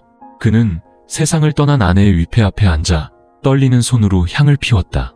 그의 눈은 흑백 사진을 응시했다. 몇 년 만에 처음으로 그는 무릎을 꿇고 마룻바닥에 3번 머리를 찧었다. 여보, 미안하오. 당신이 늘 불러주던 그 점잖은 남편이라는 이름을 내가 지키지 못했소. 그의 눈물이 차가운 타일 바닥 위로 길게 흘러내렸다. 그날 밤 서연은 민준의 방 서랍장에서 편지 한 통을 발견했다. 길지도 화려하지도 않은 단 몇 줄의 글이었다. 당신은 외로움을 죄의 변명으로 선택했지만 나는 명예와 맞바꿔야 하는 사랑은 선택하지 않겠소. 잘 지내시오. 이건 용서를 위한 이별이 아니라 서로를 모르는 사람처럼 계속 살아가기 위한 이별이오. 서연은 편지를 가슴에 끌어안고 며칠간 억눌렀던 울음을 터뜨렸다. 그리고 난생 처음으로 그녀는 이 집에 살지 않았더라면 좋았을 것이라고 간절히 바랐다. 민준이 떠난 후 파주의 3층 집은 겨울보다 더 추워졌다. 그 추위는 날씨 때문이 아니라 한때 모든 것을 무릅쓰고 서로에게 뛰어들었던 두 사람 사이에 피하는 시선에서 비롯되었다. 이제 그들은 같은 식탁에 앉았지만 그들 사이의 거리는 그 어떤 국경보다도 멀었다. 서연은 불과 며칠 만에 수척해졌다. 더 이상 화장도 예쁜 옷도 아침에 음악도 없었다. 매일 아침 일찍 일어나 들꽃 한 다발을 꺾어 창가에 꽂았지만 아무도 봐주지 않았다. 저녁에는 습관처럼 밥을 지었다. 밥그릇 2개, 수저 2벌, 의자 2개. 하지만 않는 것은 그녀 혼자뿐이었다. 박 교장은 방에서 식사를 하거나 아예 먹지 않았다. 매일 아침 6시에 조용히 집을 나서 밤 9시가 넘어 돌아왔다. 아무도 그가 어디에 가는지 몰랐다. 어쩌면 공원 벤치에 홀로 앉아 있거나 감히 들어갈 용기가 나지 않는 절 바깥을 서성였을 것이다. 그곳에는 부처님의 시선이 있었고 그는 더 이상 그 순결한 시선 아래 설 자격이 없었기 때문이다. 한 번은 서연이 유리창을 닦다가 박 교장이 마당에 꼼짝 않고 서 있는 것을 보았다. 그의 손에는 거의 다 타들어간 담배가 들려 있었고 눈은 멍하니 벽을 응시하고 있었다. 그녀는 비가 부슬부슬 내리기 시작했기 때문에 우산을 들고 내려갔다. 아버님, 집에 들어가세요. 비 맞으세요. 박 교장이 돌아섰다. 그의 눈은 붉게 충혈되어 있었다. 울어서가 아니라 계속되는 불면 때문이었다. 나를 더는 아버지라고 부르지 말거라. 그의 목소리는 쉬어 있었다. 그럼 뭐라고 불러야 하죠? 서연이 떨리는 입술로 물었다. 모르겠다. 하지만 그렇게 부르지 마라. 내가 치욕스럽다. 그 한마디에 서연은 숨이 멎었다. 그녀는 우산 손잡이를 꽉 쥐었다. 두 사람은 비 아래 서 있었다. 아무도 우산을 쓰지 않았다. 오직 빗방울만이 머리카락에서, 눈가에서, 기억에서 고르게 떨어져 내릴 뿐이었다. 그날 밤 서연은 민준의 방으로 들어갔다. 방은 깨끗하고 정돈되어 있었다. 모든 것이 그대로였지만 단 한 사람의 그림자만 없었다. 그녀는 침대에 앉아 그의 낡은 베개를 끌어안고 옷장 안에 깔끔하게 개어진 옷을 만져보다가 소리내어 울기 시작했다. 미안해. 내가 잘못했어. 민준아. 제발 돌아와주면 안 될까? 울음소리는 텅 빈 방 안을 울리다 벽에 부딪혀 다시 그녀의 가슴으로 돌아왔다.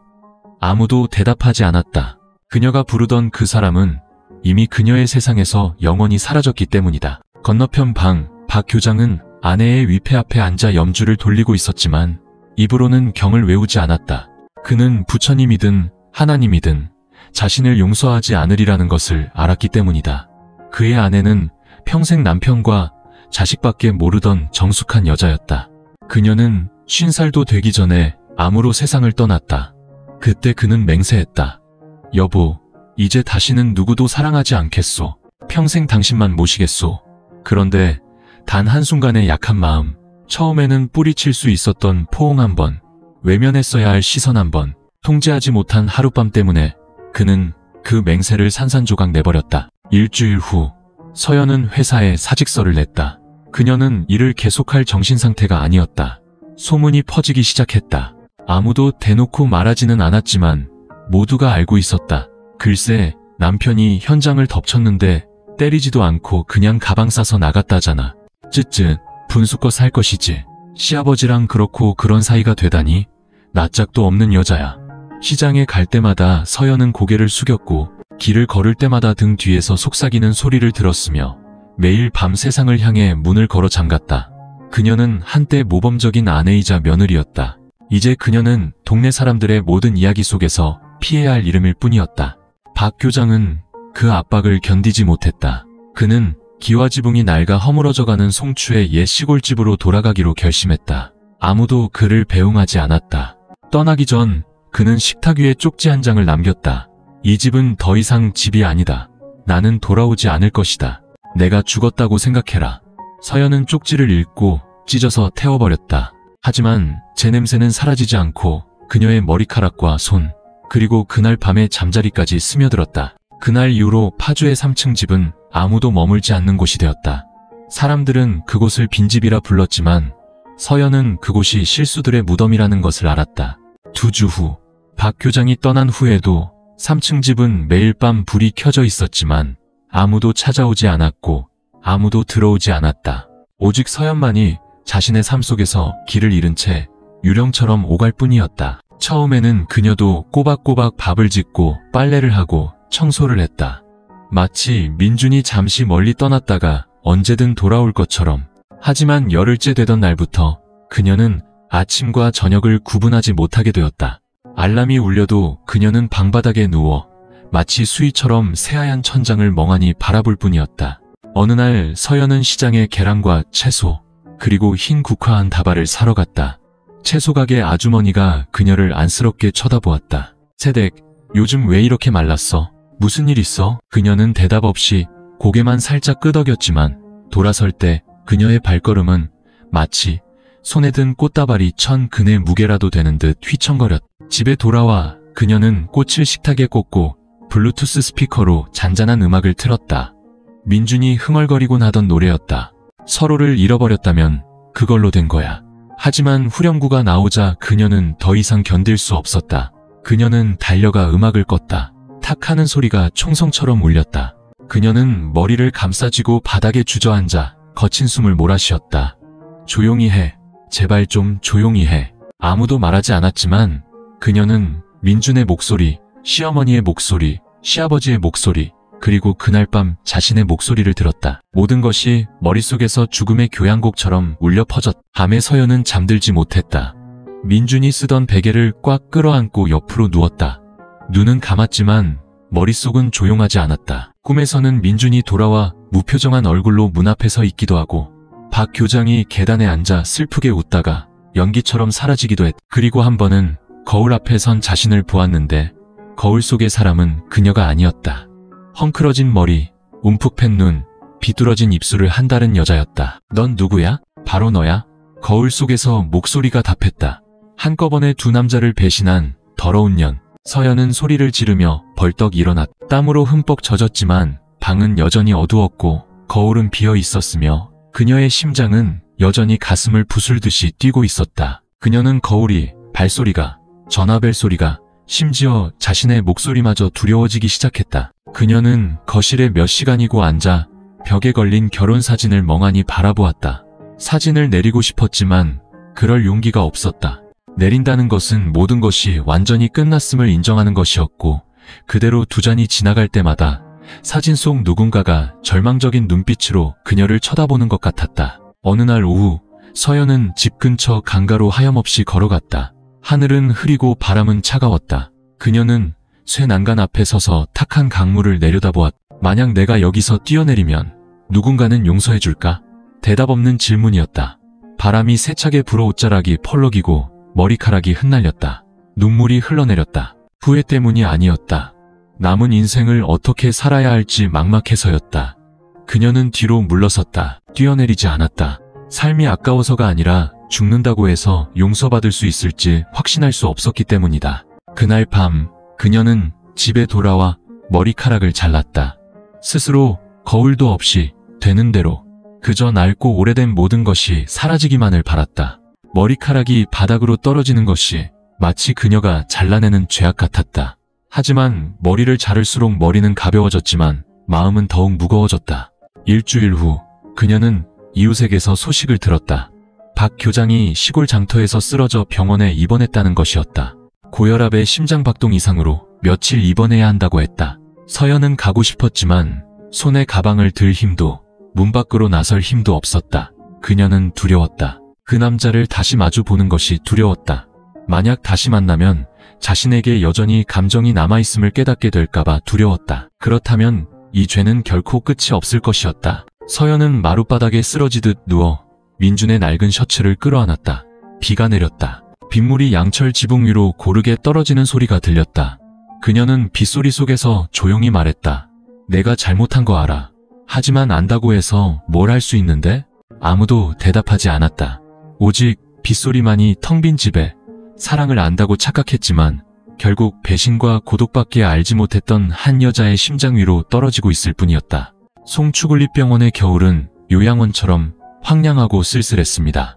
복도에는 낡은 페인트 자국이 얼룩덜룩했고 차가운 형광등 불빛은 환자들의 얼굴에 창백함을 더했습니다. 204호실. 박 교장은 그곳에 꼼짝 않고 누워 있었습니다. 눈은 허공을 향해 뜨여 있었고 입가는 한쪽으로 비뚤어져 있었습니다. 의식은 있었지만 몸의 절반은 이미 죽어 있었습니다. 뇌경색은 그가 낡은 책들을 정리하던 아침에 찾아왔습니다. 머리가 핑 돌고 손이 저려오더니 차가운 시멘트 바닥으로 맥없이 쓰러졌습니다. 이웃이 책 떨어지는 소리와 마치 늙은 짐승이 마지막 발버둥을 치는 듯한 그의 발이 바닥을 쿵쿵 치는 소리를 듣고 발견했습니다. 의사는 좌뇌 뇌경색으로 인한 우측 편마비, 발음장애가 있으며 회복 가능성은 낮다고 통보했습니다. 박 교장은 모든 것을 똑똑히 듣고 이해했지만 아무런 반응도 보이지 않았습니다. 눈물도 절규도 없었습니다. 그는 이것이 법정이 아닌 하늘이 내린 판결이라는 것을 알았기 때문입니다. 양심이 스스로 집행하는 과보만큼 정확한 심판은 없었습니다. 민주는 오지 않았습니다. 서연도 오지 않았습니다. 오직 나이든 이웃 한 명이 교대로 묽은 죽을 가져다주고 침대 시트를 갈고 몸을 닦아줄 뿐이었습니다. 그는 천장에 얼룩진 자국들을 멍하니 바라보았습니다. 마치 과거의 잉크 자국처럼 지워지지 않는 얼룩들이었습니다. 그는 한때 존경받는 교사였고 명문고의 교장이었으며 제자들에게 두 번째 아버지라 불리던 사람이었습니다. 이제 아무도 그를 찾아오지 않았고 안부를 묻지도 않았으며 감사한 마음으로 그의 이름을 부르지도 않았습니다. 오직 안타깝고 딱하다는 시선만이 있을 뿐이었습니다. 늙어서 곁에 아무도 없다니. 하지만 사람들은 말을 끝까지 하지 않았고 그는 그 뒷말을 들을 수 있었습니다. 간호사들의 속삭임 속에서, 기저귀를 갈아줄 때의 차가운 눈빛 속에서, 밤이 되면 그는 병원 창밖을 내다보았습니다.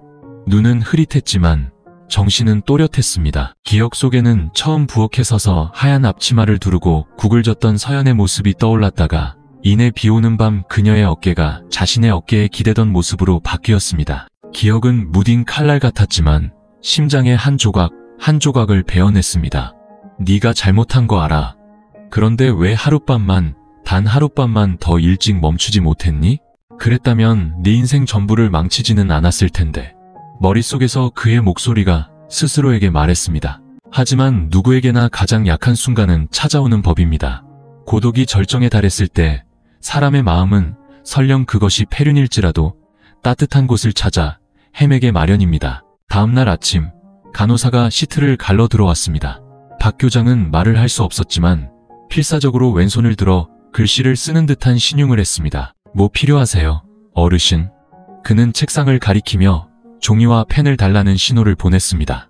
떨리는 왼손으로 그는 20분이 걸려서야 겨우 4글자를 비뚤비뚤하게 썼습니다. 죄를 고백합니다. 간호사는 그가 잘못 쓴 것이라고 생각했지만 몇 번을 다시 읽고는 소름이 돋았습니다. 그날 오후 병원으로 전화 한 통이 걸려왔습니다. 저는 박진우 씨 아들 민준입니다. 아버지가 거기 누워 계신 거 압니다. 하지만 아직 만날 준비가 되지 않았습니다. 만약 의식이 있으시다면 그냥 살게 두십시오. 하지만 살아서 기억하게 하십시오. 용서는 제가 줄 수 있는 것이 아니니까요. 민준의 목소리는 낮고 단호했으며 짧고 떨림이 없었습니다. 그날 간호사는 신경 반응을 확인하기 위해 박 교장의 얼굴 앞에 작은 거울을 놓았습니다. 그는 거울 속 자신의 얼굴을 보았습니다. 절반은 일그러져 있었고 나머지 절반은 멀쩡했지만 생기가 없었습니다. 그 거울 속에서 그는 다른 남자를 보았습니다. 더 이상 교장도 아버지도 집안의 기둥도 아니었습니다. 오직 숨쉬는 법을 아는 시체, 그리고 마음속부터 썩어 문드러지고 있는 한 남자만이 있을 뿐이었습니다.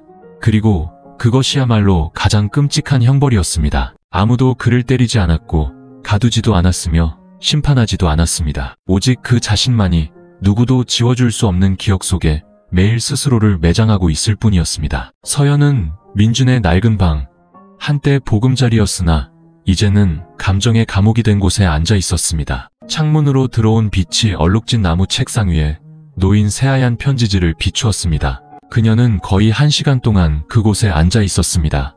펜은 아직 움직이지 않았지만 눈물은 이미 편지지 한쪽 귀퉁이를 적시고 있었습니다. 오늘로 민준이 떠난 지 꼭 40일째 되는 날이었습니다. 그녀는 전화도 문자도 하지 않았습니다. 자존심 때문이 아니라 자신에게 더는 말을 걸 자격이 없다는 것을 알았기 때문입니다. 하지만 마음은 달랐습니다. 마음은 이성이 필요 없었습니다. 그저 말하고 싶을 뿐이었습니다. 그녀는 펜을 들고 첫 줄을 썼습니다. 민준 씨, 만약 당신이 이 편지를 읽을 약간의 인내심이라도 남아있다면 그건 제게 남은 마지막 행운일 거예요. 그녀는 멈춰서서 깊은 숨을 들이마셨습니다. 그녀의 손은 마치 글자 하나하나가 수백 개의 칼날이 되어 자신의 가슴을 향하는 것처럼 떨렸습니다. 저는 모든 것을 그 이름 그대로 부를 용기를 갖기까지 충분히 오래 기다렸어요.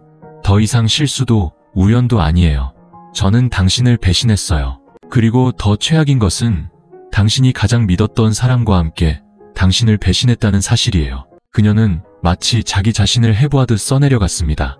어떤 세부사항도 빼놓지 않았고 미화하지도 변명하지도 않았습니다. 당신에게 용서를 구하지는 않겠어요. 제가 그럴 자격이 있다고 생각하지 않으니까요.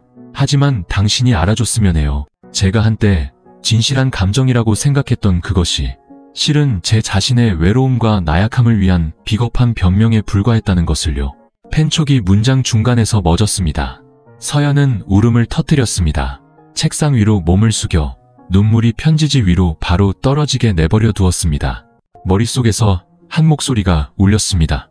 정말로 후회한다면 왜 그를 찾아가지 않는 거야? 하지만 그녀는 알았습니다. 만약 그녀가 나타난다면 민준의 눈빛은 그가 잊으려 애쓰는 상처를 다시 한번 칼로 도려낼 것이라는 것을. 그녀는 다른 사람을 2번 아프게 하는 사람이 되고 싶지 않았습니다. 그녀는 계속 썼습니다. 당신이 잘 살고 있을지 아니면 힘들어하고 있을지 저는 몰라요. 하지만 바라건대 어느 순간에 약한 마음 때문에라도 이곳으로 돌아오지 마세요. 이 집은 더 이상 깨끗한 마음을 가진 사람을 위한 곳이 아니니까요. 서연은 5장에 걸쳐 마치 피가 잉크가 된 것처럼 한 줄 한 줄 써내려갔습니다. 편지 마지막에는 이렇게만 적었습니다. 만약 언젠가 당신이 이 편지를 발견한다면 부디 증오의 눈빛이 아닌 당신의 아내가 될 기회를 영원히 버린한 여자의 마지막 말처럼 읽어주세요. 서명. 한때 당신의 아내였던 서연. 그녀는 편지를 봉투에 넣어 봉하고 수신인 주소를 명확히 적었습니다. 그리고 우체국으로 향했지만 창구 직원 앞에 섰을 때 그녀는 갑자기 멈칫했습니다. 편지 보내시게요? 서연은 대답하지 않았습니다. 그녀의 손이 봉투 위에 놓였다가 다시 거두어졌습니다. 죄송합니다. 주소를 잘못 적었네요. 그녀는 나지막이 말하고는 돌아서서 밖으로 나갔습니다. 집으로 돌아오는 길, 파주에는 또 비가 내렸습니다. 빗방울은 크지 않았지만 끈질기게 내렸습니다. 그녀는 모자도 우산도 없이 비가 머리카락과 얼굴에 쏟아지도록 내버려 두었습니다. 마치 피부 깊숙이 새겨진 치욕의 흔적을 씻어내려는 듯이 집에 돌아와 그녀는 서랍을 열고 편지를 넣었습니다. 그리고 봉투 겉면에 한 줄을 덧붙였습니다. 보내지 말 것. 만약 언젠가 당신이 돌아온다면 당신이 읽도록. 그렇지 않다면 이 편지가 나와 함께 죽게 하라. 그날 밤 서연은 민준의 방에서 그의 낡은 베개를 끌어안고 잠이 들었습니다. 눈을 감은 채 입술을 달싹였습니다. 미안해. 대답은 없었습니다. 오직 창틈으로 새어 들어오는 바람 소리와 사랑 속에서 자신의 이름을 불러줄 사람이 아무도 남지 않은 한 여자의 심장 소리만이 들릴 뿐이었습니다. 민주는 서울로 거처를 옮겨 대학 시절 친구의 낡은 아파트에서 임시로 살고 있었습니다. 일은 규칙적으로 계속되었습니다. 그는 퇴근 후 집에와 제 시간에 밥을 먹었습니다. 술도, 담배도, 여자도, 감정도 없었습니다. 그 충격적인 배신 사건 이후 민준에게 남은 것은 차가운 생활 방식과 더 이상 누구를 위해서도 뛰지 않는 심장뿐이었습니다. 그는 서연의 번호를 지우고 아버지와의 연락을 끊었으며 파주와 관련된 모든 소셜미디어를 차단했습니다. 친한 친구들에게는 그저 성격이 안 맞아서 이혼했다. 아이도 없어서 깔끔하게 끝냈다고만 말했지만 아무도 믿지 않았습니다. 그들은 그의 눈을 보았습니다.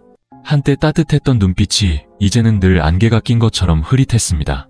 그들은 민준 안에서 무언가가 죽었다는 것을 알았습니다. 3월 초 어느 날 회사 근처 카페에서 커피를 마시던 민준은 등 뒤에서 두 노인이 나누는 대화를 우연히 듣게 되었습니다. 듣자 하니 예전 그 박 교장 선생님 지금 송추병원에 반신불수로 누워 계신다더군. 쯧쯧 딱하지. 곁에 돌봐줄 사람 하나 없다니. 그러게 말이야. 듣자 하니 아들한테는 버림받고 며느리는 행방불명이라는데 사실인지는 모르겠지만 민주는 커피잔을 들어 올리며 입술을 굳게 다물었습니다. 그는 돌아보지 않았지만 심장이 불규칙하게 쿵하고 내려앉는 것을 느꼈습니다. 그는 아직 살아있구나. 이상하게도 민주는 통쾌하지도 그가 벌을 받아 마땅하다고 생각하지도 않았습니다. 그것으로 충분하다고 느끼지도 않았습니다. 그는 그저 공허함을 느낄 뿐이었습니다. 그날 밤 민주는 예전에 쓰던 오래된 이메일 계정을 열었습니다. 결혼사진, 신혼여행 비행기표, 첫 번째 결혼기념일 케이크 주문서 등을 보관하던 메일함이었습니다. 읽지 않은 메일들 중에 클라우드 저장 서비스에서 온 메일이 하나 있었습니다.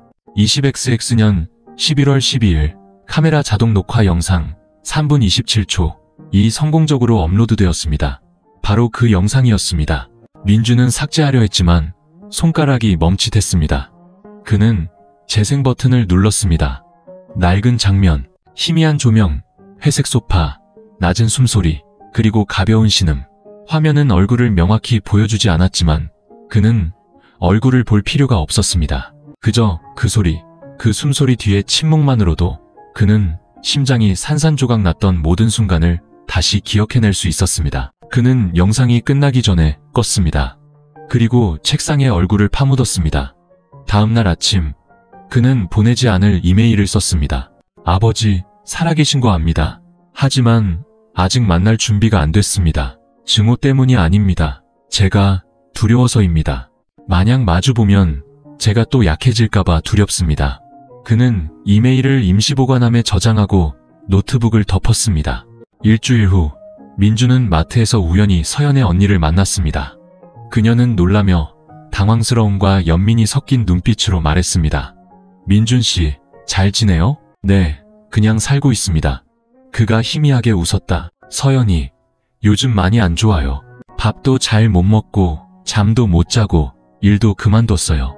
하루 종일 문 잠그고, 방에서 뭘 쓰기만 한다고 아버지가 그러시더라고. 꼭 몽유병 환자 같대요. 민주는 침묵했다. 그의 손이 진열대의 라면 봉지를 가볍게 쥐었지만 목소리는 여전히 평탄했다. 그건 그 사람이 한 선택이죠. 아니에요. 아닙니다. 그건 결과예요. 그리고 결과는 때로 감당할 자격이 없는 사람도 감당해야만 하는 법이죠. 그 말은 마치 낯선 바람처럼 민준의 가슴을 스쳐 지나갔다. 그는 더 이상 아무 말도 하지 않고 인사한 뒤 곧장 가버렸다. 하지만 그날 밤 그는 휴대폰을 열어 서연의 번호를 찾았다. 통화 버튼을 눌렀다가 끄고 다시 눌렀다. 결국 그는 번호를 받을 필요 없는 전화라는 이름으로 저장했다. 어떤 밤 민주는 새벽 3시에 꿈에서 깨어났다. 낡은 집, 새 식구의 저녁 식사, 식탁을 비추는 노란 불빛, 그리고 웃음소리를 꾸는 선택할 수 없는 꿈. 그 웃음소리는 이제 그의 머릿속에만 존재했고 다시는 현실에 나타나지 않을 것이었다. 민주는 베란다로 나가 밤에 차도를 내려다보았다. 손에는 급하게 쓴 메모지가 들려 있었다. 어쩌면 용서는 다른 사람이 살도록 해주는 것이 아니라 내 자신이 평온해지기 위해 하는 것인지도 모른다. 그는 아직 보내지 않았지만 이번에는 찢지 않았다. 그는 조심스럽게 접어 지갑에 넣었다. 그리고 90일 만에 처음으로 그는 돌아가야겠다고 생각했다. 화해하기 위해서가 아니라 영원히 떠나기 전에 마지막으로 한번 보기 위해서. 민준이 옛집으로 돌아온 날, 파주의 하늘은 마치 앞으로 일어날 일에 아름다운 결말이 없음을 아는 듯 흐려 있었습니다. 바람이 세차게 불어 마당에는 낙엽이 가득했고 낡은 철문은 오래 갇혀있던 영혼의 한숨처럼 삐걱거리며 열렸습니다. 그는 문지방 앞에 서서 낡은 열쇠를 손에 쥐었습니다. 이 집을 가방 하나 들고 떠난 지 90일이 지났습니다. 한때 가정이라 불렸던 곳은 이제 아무도 감히 이름을 입에 담지 못하는 비극의 현장이 되어 있었습니다. 민준이 문을 열었습니다. 내부는 그대로였습니다. 회색 소파 세트, 나무 찬장, 2층의 어머니 위패, 그리고 마치 아무도 제대로 살아본 적 없는 듯 짙게 내려앉은 공기. 계단에서 가벼운 슬리퍼 끄는 소리가 들렸습니다. 서연이었습니다. 그녀는 무척 야위었고 머리는 짧게 잘랐으며 눈은 움푹 패어 있었습니다. 낡고 색이 바랜 얇은 스웨터를 입고 있었습니다. 그녀는 계단 중간쯤에 서서 마치 더 내려올 용기가 없는 듯 난간을 붙잡고 있었습니다. 그들의 시선이 마주쳤습니다. 놀라움도 인사도 없었습니다. 오직 숨막힐 듯 긴 침묵만이 흘렀습니다. 민주는 안으로 들어와 지갑을 테이블에 내려놓고 그 안에서 조심스럽게 접어둔 메모지를 꺼냈습니다. 불면의 밤에 썼던 바로 그 메모지. 용서는 다른 사람이 살도록 해주는 것이 아니라 내 자신이 평온해지기 위해 하는 것이다. 그는 그녀에게 건네지 않고 그저 테이블 위에 올려놓았습니다. 잘 지냈어? 그의 목소리는 낮고 평탄했다. 아니, 그래도 살아는 있어. 서연이 계단 난간을 꽉 쥔 채 대답했다. 알아. 평범한 한마디였지만 그녀의 심장을 엇박자로 뛰게 만들었다. 나는 그녀가 무언가 말하려 했지만 민준이 손을 들어 막았다. 서연 씨, 오늘 내가 돌아온 건 사과를 듣기 위해서가 아니야. 알아요. 그리고 모든 걸 다시 들추기 위해서도 아니야. 나는 그저 당신을 한번 만나서 우리 사이에 아무것도 남지 않았다는 걸, 구할 것도 지킬 것도 아무것도 없다는 걸 확인하고 싶었을 뿐이야. 서연은 입술을 깨물었다. 그녀는 한 계단 내려섰다. 하지만 나도 당신에게 줄 것이 하나 남아있어요. 그녀는 책상 아래 서랍을 열어 낡은 봉투 하나를 꺼냈다. 그녀가 썼었고 보내려 했었고 우체국에 가져갔다가 다시 가져온 바로 그 편지였다. 오래전에 썼어요. 당신이 읽고 용서해 주길 바란 게 아니에요. 단지 당신이 떠난 뒤로 내가 단 한순간도 제대로 살아본 적 없다는 걸 알아주길 바랐을 뿐이에요. 민주는 편지를 부드럽게 받아들었다. 읽지도 찢지도 않았다. 가지고 있어. 나는 이제 알 필요 없어. 나는 당신과 관련된 어떤 것, 심지어 과거조차도 없이 사는 법을 선택했으니까. 내가 미워? 민준이 고개를 들어 그녀의 눈을 똑바로 쳐다보았다. 한때 그의 온 세상이었던 바로 그 눈을. 미워하는 건 쉬운 일이야, 서연 씨. 하지만 나는 당신을 미워하지 않아. 그냥 안타까울 뿐이야. 내가 당신을 가장 많이 사랑했을 때 당신이 나를 잃어버렸다는 게. 그 말은 무딘 칼날처럼 깊이 찌르지는 않았지만 서연의 마음속 모든 세포를 핥히고 지나갔다. 그녀는 고개를 끄덕였다. 울지 않았다. 눈물은 이미 오래전에 말라버렸기 때문이다. 그녀는 이것이 진짜 끝이라는 것을 알았다. 민준이 가방을 싸서 나갔을 때도, 영상이 발각되었을 때도 아니었다. 한때 서로를 부부라 불렀던 두 사람이 이제 서로를 낯선 사람처럼 마주보고 서 있는 바로 지금이었다. 민준은 문으로 향했다. 떠나기 전 그가 돌아섰다. 아버지, 병원에 계셔. 반신불수야. 만약 당신이 아직 그를 사람이라고 생각한다면 한번 가봐. 용서 때문이 아니라 마무리를 짓기 위해서. 서연은 고개를 끄덕였다. 그녀는 그의 뒷모습이 사라질 때까지 그 자리에 서서 지켜보았다. 문이 닫혔다. 이번에는 소리가 나지 않았다. 오직 문틈으로 새어 들어오는 바람 소리가 테이블 위 화병에 꽂힌 국화 향기를 실어 나를 뿐이었다. 이 집에서 유일하게 싱싱한 것이었다. 송추군립병원의 늦봄은 요양원처럼 조용했습니다. 산소호흡기 소리, 간호사의 신발 끄는 소리, 모기 소리만이 길고 어두운 복도에 존재하는 유일한 소리였습니다. 204호실, 박 교장은 왼쪽으로 누워 있었습니다. 감각이 남은 유일한 쪽이었습니다. 오른쪽 반신은 바람이 불 때마다 경련하듯 떨렸고 얼굴은 일그러졌으며 눈빛은 공허했지만 뇌는 여전히 깨어 있었습니다. 그는 침묵에, 아무도 찾아오지 않는 것에, 사흘에 한 번씩 시트를 가는 소리에, 그리고 기저귀를 차야 하는 사실에 익숙해져 있었습니다. 그러던 어느 날 아침, 방문이 열리고 한 사람의 그림자가 들어섰습니다. 서연이었습니다. 그의 눈이 살짝 깜빡였습니다.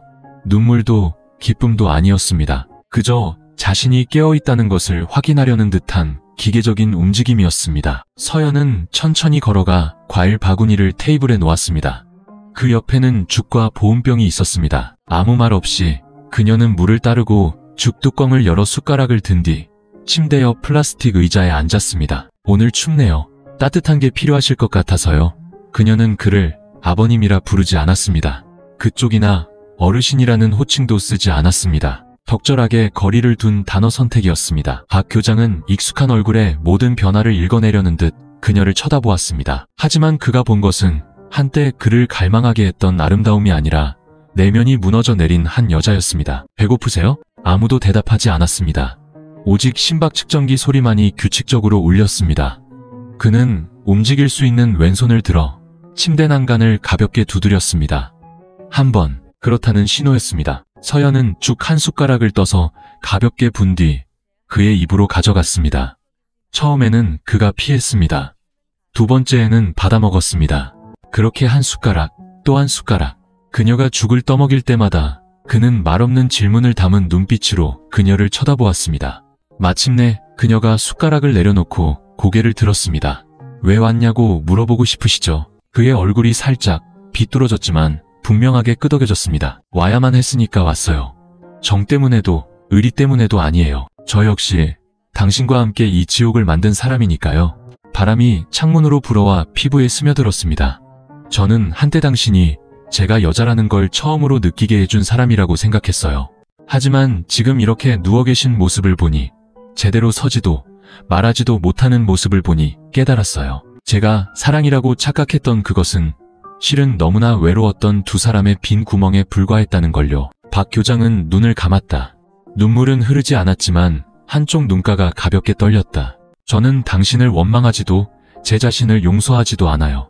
우리는 둘 다 잘못했어요. 하지만 당신은 몸의 절반으로 그 대가를 치르고 저는 남은 인생 전부를 잃었어요. 그녀는 잠시 더 그곳에 앉아 있었다. 말도 움직임도 없이 그저 자신이 만든 상처에 살아있는 증인을 보듯 그를 바라볼 뿐이었다. 그리고 그녀는 일어섰다. 저는 다시 여기 오지 않을 거예요. 미워서가 아니라 더 이상 할 말이 없어서요. 부디 살아남을 힘이 남아있기를 바라요. 반성하기 위해서가 아니라 기억하기 위해서. 어떤 실수는 처벌할 필요조차 없다는 걸, 그 실수 자체가 형벌이라는 걸 깨닫기 위해서요. 그녀는 돌아섰다.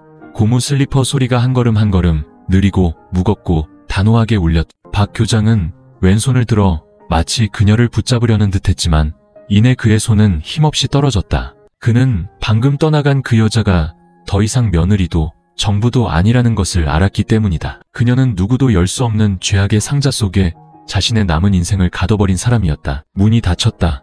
안에는 더 이상 서지도 말하지도 사랑하지도 못하는 한 남자가, 밖에는 더 이상 아무도 이름을 불러주지 않고 기다려주지 않으며 돌아갈 곳이 없는 한 여자가, 두 사람, 두 개의 세상. 오직 남은 평생 동안 집행유예처럼 매달려 있을 침묵만이 남았다. 민주는 그 다음날 아침 바로 파주를 떠났다. 서영과의 대면 후 서울로 돌아오는 버스 안에서 그는 음악도 듣지 않고 휴대폰도 보지 않고 잠도 자지 않았다. 오직 창밖으로 스쳐 지나가는 풍경만을 바라보았다. 마치 그가 과거를 뒤로하고 떠나온 것처럼 가로수들이 뒤를 향해 달려갔다. 하지만 그는 알았다. 어떤 것들은 차창 밖에 있는 것이 아니라 심장 안에 있다는 것을, 그리고 그것은 좀처럼 떠나려 하지 않는다는 것을. 3개월 후 민주는 서호 근처의 작은 아파트로 이사했다. 크지도 화려하지도 않았지만 충분히 따뜻했다. 그는 화분 몇 개를 키우고 노란 고양이 한 마리를 길렀으며 매주 토요일 오후 기타 교실에 등록했다. 그것이 그가 다시 사람이 되는 법을 배우는 방식이었다. 남편도 아들도 남자도 아닌 그저 죄책감 없이 숨 쉴 수 있는 한 사람이 되는 법. 기타 교실에서 민주는 유치원 교사라는 서유를 만났다. 작고 잘 웃고 허리까지 오는 긴 머리를 가졌으며 슈크림빵을 좋아하고 모기에 잘 물리는 여자였다. 서유는 민준의 과거를 묻지 않았고 그의 눈빛이 왜 항상 슬픈지 알려고 하지 않았다. 기타 연주가 끝나면 그녀는 그저 수업이 끝날 때마다 조용히 그의 곁을 걸을 뿐이었다. 한 번은 그들이 호숫가에 앉아 소금 커피를 마셨다. 서유가 말했다. 민준 씨는 아픈 기억이 있는 집에 살았던 사람 같아요. 민준은 그녀를 보지 않고 웃었다. 저는 모든 벽이 추악한 비밀을 알고 있는 집에 살았었죠. 지금은요? 지금은 제가 한때 어떤 남자였는지 그 남자의 그림자와 함께 살고 있어요. 서유는 더 묻지 않고 그저 조용히 앉아 있었다. 그리고 그것이 민준을 가장 감사하게 만든 점이었다.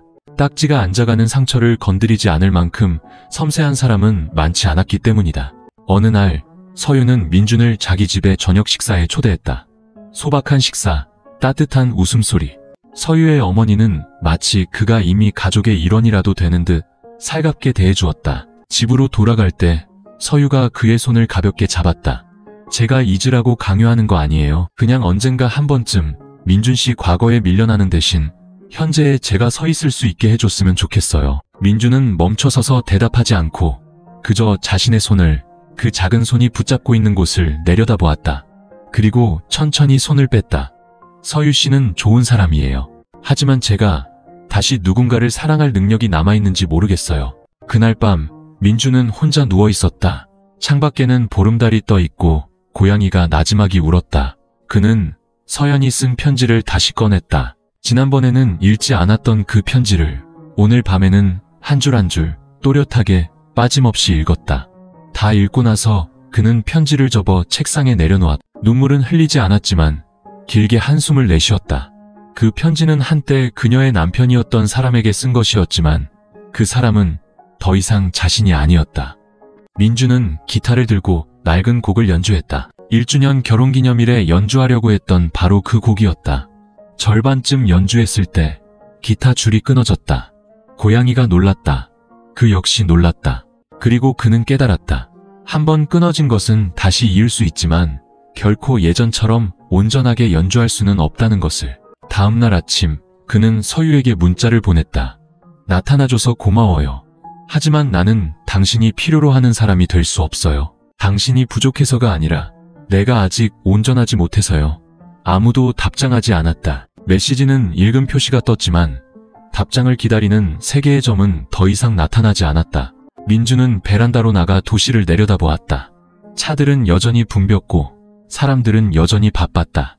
오직 그만이 큰 화재에서 살아남았지만 아무도 화상 자국을 보지 못하는 생존자처럼 그곳에 서 있었다. 화상 자국은 심장에 있었기 때문이다. 4월 말의 어느 아침, 서연은 유령처럼 산 지 3개월여 만에 처음으로 집 밖으로 나섰다. 화장도 예쁜 옷도 없었다. 회색 스웨터, 검은 면바지, 단정하게 묶은 머리, 눈은 여전히 퀭하고 피부는 거칠어졌지만 시선에는 새로운 무언가가 있었다. 더 이상 도망치지 않았다. 그녀는 익숙한 골목을, 낡은 슈퍼마켓을 천천히 지나갔다. 슈퍼마켓 주인 아주머니는 그녀를 한번 쳐다보고는 가볍게 고개를 끄덕였다. 더 이상 경계하는 눈빛도 친근함도 없었다. 그저 너무 많은 것을 들었지만 더는 말하고 싶지 않은 사람의 침묵이었다. 서연은 호수 근처 공원 벤치에 앉았다. 시원한 바람이 불고 발치에는 낙엽이 가득했다. 커튼이나 창살을 통하지 않고 하늘의 공기를 마신 것은 오랜만이었다. 그때 뒤에서 기억을 담은 낮고 부드러운 목소리가 들렸다. 너 서연이 맞니? 서연이 돌아보았다. 대학 동기였던 나무였다. 늘 뒷자리에 앉아 그녀에게 펜을 빌려주고 2학년생일 때 목도리를 선물했지만 그녀가 잊어버렸던 바로 그 남자였다. 그는 많이 변하지 않았다. 여전히 부드러운 미소, 차분한 눈빛. 달라진 것이 있다면 눈가에 생긴 잔주름과 눈앞의 사람이 더 이상 옛날의 그 향기로운 서연이 아니라는 것을 볼 때 슬픈 시선뿐이었다. 요즘 어떻게 지내? 그녀가 희미하게 웃었다. 숨은 붙어 있으니 살고는 있는 거지. 나무는 더 묻지 않고 적당한 거리를 두고 그녀 옆에 앉았다. 너 다 알고 있구나? 그가 고개를 끄덕였다. 소문이 빠르잖아. 하지만 네가 왜 그랬는지 물으러 온 건 아니야. 나는 그냥 네가 기억나서 왔어. 내 앞에 3년 내내 앉아있던 서연이, 침묵으로 나를 거절했던 서연이가, 그리고 나는 한 번도 너를 원망한 적 없어. 서연이 웃었다. 그녀는 자신의 손을 내려다보았다.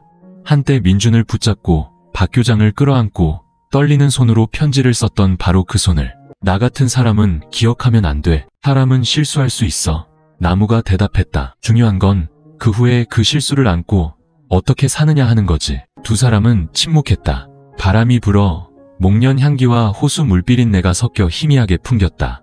나는 그냥 가만히 있으면 모든 게 지나갈 거라고 생각했어. 그런데 아니더라.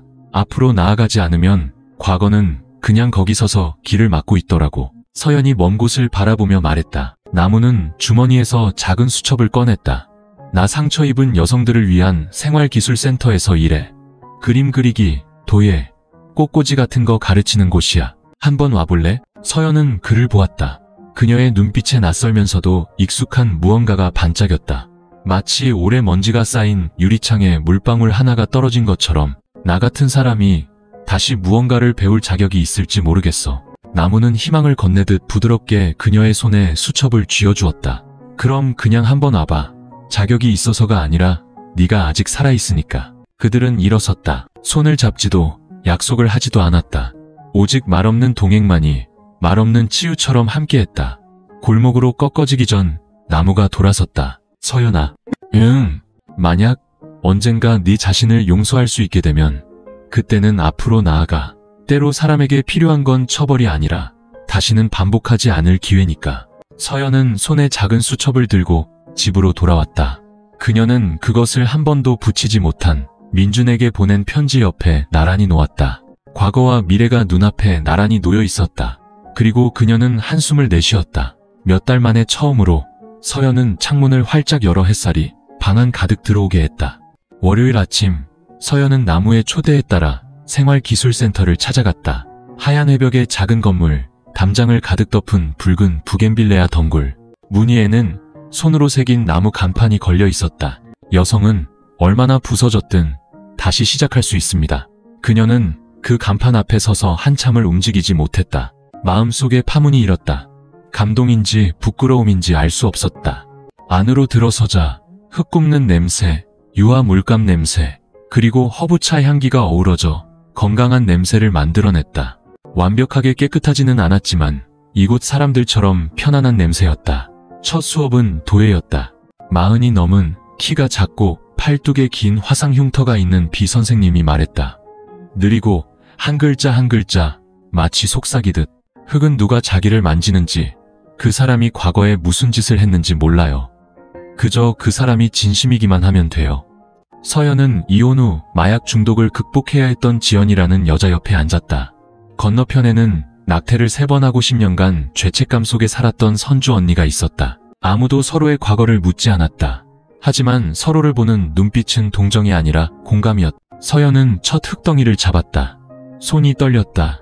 축축하고 부드러웠지만 흙은 고집이 셌다. 그녀의 뜻대로 구부러지지 않았다. 계속 주무를수록 모양은 더 찌그러졌다. 그녀는 손을 놓고 포기하려 했다. 그때 비 선생님이 다가와 작게 말했다. 서연 씨, 흙은 자기 자신과 같아요. 내가 아직 나를 미워하면 흙도 말을 듣지 않아요. 하지만 부드럽게 만져주면 흙도 부드러워질 거예요. 그날 오후 그녀는 센터 뒤뜰에 혼자 앉아 생강차를 마셨다. 나무가 다가와 손수건을 건넸다. 오늘 어땠어? 내가 언젠가 이렇게 넘어진 사람들 사이에 앉아서 부끄러움을 느끼지 않을 날이 올 거라고는 생각도 못했어. 서연이 눈앞에 다육식물 화분을 보며 말했다. 여기 있는 누구도 용서받으러 온 게 아니니까, 계속 살아가기 위해 온 거니까. 집에 돌아와 서연은 수첩을 펴고 텅 빈 페이지에 처음으로 글을 썼다. 첫째 날, 나는 잘못을 저질렀던 손으로 흙을 만졌다. 하지만 오늘 흙은 내 손을 뿌리치지 않았다. 둘째 날, 나는 폭행당했던 여자가 웃는 것을 보았다. 그리고 나는 내 실수 속에서 혼자가 아니라는 것을 깨달았다. 다섯째 날, 나는 찌그러졌지만 깨지지는 않은 찻잔을 만들었다. 그 후 어느 미술 수업 시간, 벽에는 유화 한 점이 걸려 있었고 그 밑에는 이런 글귀가 적혀 있었다. 죄책감이 우리를 나쁜 사람으로 만드는 것이 아니다. 다시 일어서지 않으려는 마음이 우리를 나락으로 끌어내리는 것이다. 서연은 오랫동안 그 그림을 바라보았다. 눈가가 축축해졌다. 그녀는 서서히 삶으로 돌아왔다. 버스를 타고 시장에 가서 꽃을 사고 밥을 지었다. 그동안 피해왔던 친정 부모님께 전화를 걸었다. 많은 말씀은 하지 않으셨지만 어머니는 말씀하셨다. 돌아왔으면 됐다. 무슨 잘못을 했든 너는 내 딸이다. 서연은 전화를 끊고 화장실에서 울음을 터뜨렸다. 어느 늦은 오후 그녀는 박 교장이 세상을 떠났다는 소식을 들었다. 뇌경색 합병증으로 음식을 거부하다 쇠약해져서 갔다고 했다. 그녀는 돌아가 그에게 향한 자루를 올렸다. 아무도 아무 말도 하지 않았다. 사람들은 그녀를 보며 수군거렸지만 그녀는 굳건히 서 있었다. 이제 그녀는 더 이상 도망치는 여자가 아니었기 때문이다. 센터로 돌아와 그녀는 유백색의 도자기 화병을 하나 만들었다. 손으로 새긴 문양은 3글자였다. 값을 치렀다. 비 선생님이 물었다.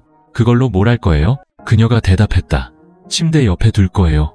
매일 아침 일어나서 내가 잘못했었다는 걸, 하지만 이제는 다시 잘못해서는 안 된다는 걸 기억하기 위해서요. 그리고 그것이 서연이 처음으로 거울 속 자신을 보고 고개를 끄덕인 순간이었다. 나는 아직 다시 사랑받을 자격은 없지만 계속 살아갈 자격은 있다. 6월 중순의 어느 아침, 민주는 단골 카페에 앉아 회사의 사내 잡지를 넘기고 있었다. 원래는 자선활동 커뮤니티를 위한 간행물이라 평소처럼 빨리 넘기려던 참이었다. 그때 한 제목이 그의 시선을 붙들었다. 나는 한때 배신자였습니다. 그리고 이것이 내가 다시 사람이 되는 법을 배운 방법입니다. 저자, 싱싱. 민주는 갑자기 등골이 서늘해지는 것을 느꼈다. 날씨는 맑았는데도 그는 몸을 바로하고 한 줄 한 줄 읽어 내려갔다. 저는 한때 모든 것을 가진 집에 살았습니다. 사랑하는 남편, 좋은 시아버지, 늘 반찬이 가득한 밥상, 그리고 거실 중앙 유리병에 항상 꽂혀있던 신선한 꽃. 하지만 저는 모든 것을 배신했습니다. 저는 한때 진실한 감정이 잘못을 저지를 정당한 이유가 된다고 착각했습니다. 하지만 아니었습니다. 그것은 변명이라는 옷을 입은 나약함이었습니다. 민주는 읽기를 멈췄다.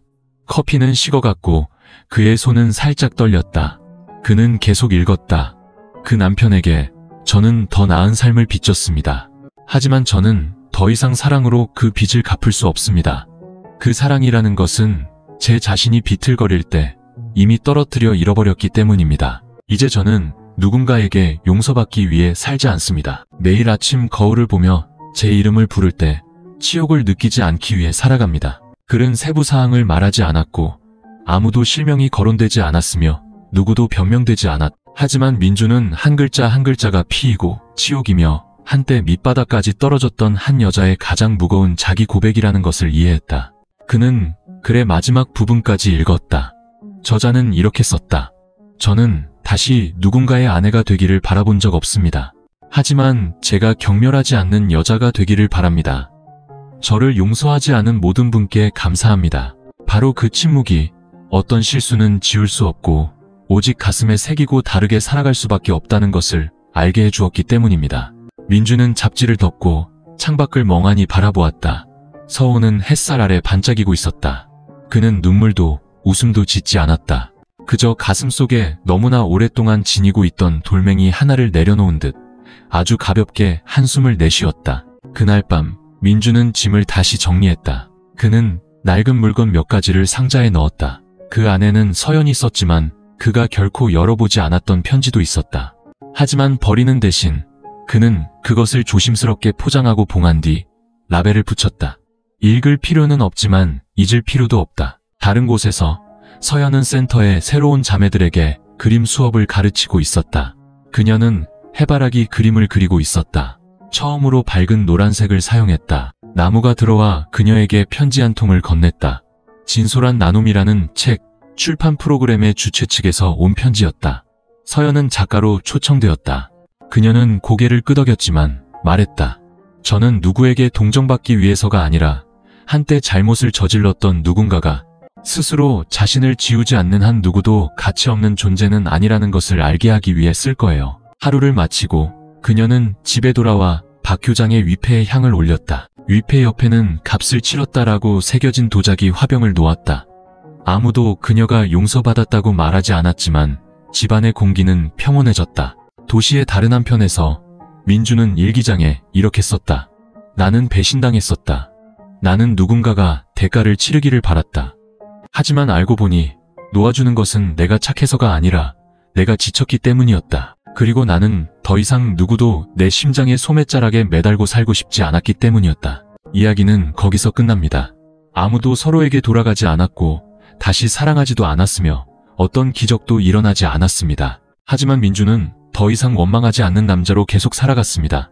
서연은 더 이상 숨지 않는 여자로 다시 살아났습니다. 그리고 그것이 한때 모든 것을 파괴했던 끔찍한 실수 이후에 그들이 할 수 있었던 가장 아름다운 일이었습니다. 살면서 저지르는 어떤 실수는 악해서가 아니라 약해서 저지르는 것입니다. 어떤 배신은 탐욕에서 오는 것이 아니라 아무도 채워주지 못한 마음의 빈틈에서 비롯됩니다. 하지만 그렇다고 해서 실수가 용납될 수 있다는 의미는 아닙니다. 단지 우리가 정신을 차릴 만큼 충분히 아파하고 다시 일어설 만큼 충분한 용기가 필요하다는 의미일 뿐입니다. 서연은 한때 깊이 추락했던 한 여성의 모습입니다. 다른 사람의 믿음뿐만 아니라 자기 자신의 존엄성에서도 추락했습니다. 그녀는 즉시 용서받을 수 있는 사람은 아니었지만 다른 삶의 방식을 선택한다면 계속 살아갈 자격이 있었습니다. 왜냐하면 인생에서 누구도 영원히 오를 수는 없지만 잘못을 저지르고 숨어버리는 사람이 있고 잘못을 저지른 뒤 남은 생을 그에 걸맞게 살아가려는 사람이 있기 때문입니다. 민주는 가장 깊은 상처를 입은 사람입니다. 그는 가장 믿었던 사람, 아내에게 배신당했고 아버지라 불렀던 사람에게 배신당했습니다. 하지만 그는 복수기가 되지도 영원한 희생자로 남지도 않았습니다. 그는 복수하지 않고 말로 용서하지도 않으면서 행동으로 놓아주는 삶의 방식을 선택했습니다. 그것은 때로 처벌의 대가가 너무 무겁기에 상대방이 자격이 있어서가 아니라 내 자신이 그 상처를 하루라도 더 짊어지고 싶지 않아서 용서한다는 것을 아는 감정의 지혜입니다. 비극을 야기한 인물 박 교장은 누구에게도 용서받지 못했지만 그는 자신이 죄를 저지를 때 사용했던 바로 그것, 자신의 육체로 값을 치렀습니다. 가장 잔인한 처벌은 때로 법에서 오는 것이 아니라 고독과 질병, 그리고 말로 표현되지 못한 후회 속에서의 죽음에서 비롯됩니다. 이 이야기에는 영웅도, 절대적인 선인도, 완전한 악인도 없습니다. 오직 한때 잘못을 저질렀던 사람들과 그들이 실수에 맞서는 방식만이 있을 뿐입니다. 그리고 만약 이 모든 것 뒤에 교훈이 하나 남는다면 그것은 배신은 어떤 이유로든 죄악이라는 것입니다. 고통은 상처 입은 사람의 권리이며 용서는 다른 사람을 위한 것이 아닙니다. 그것은 당신이 당신 자신에게 주는 마지막 선물이며 누군가 때문이 아니라 나 자신이 실수 속에 영원히 갇힌 삶을 살 자격이 없기 때문에 계속 살아가는 것입니다. 이 이야기는 누군가 돌아오기를, 모든 것이 예전처럼 되기를 바랄 필요가 없습니다. 왜냐하면 예실은 덮을 수 있지만 사람은 여전히 앞으로 나아갈 수 있기 때문입니다. 그리고 더 나은 삶을 사는 것, 그것이야말로 가장 아름다운 속죄의 방식입니다. 이야기 끝까지 함께 해주셔서 감사합니다. 만약 이 모든 것 후에 당신 안에 무언가 남아있다면 그것이 당신의 마음의 고요함으로 남기를 바랍니다. 사람으로 사는 것이 가장 어려운 것은 평생 옳은 것이 아니라 잘못을 저지른 뒤에도 다시 한번 점잖게 살아갈 용기를 내는 것임을 알기 위해서 말입니다.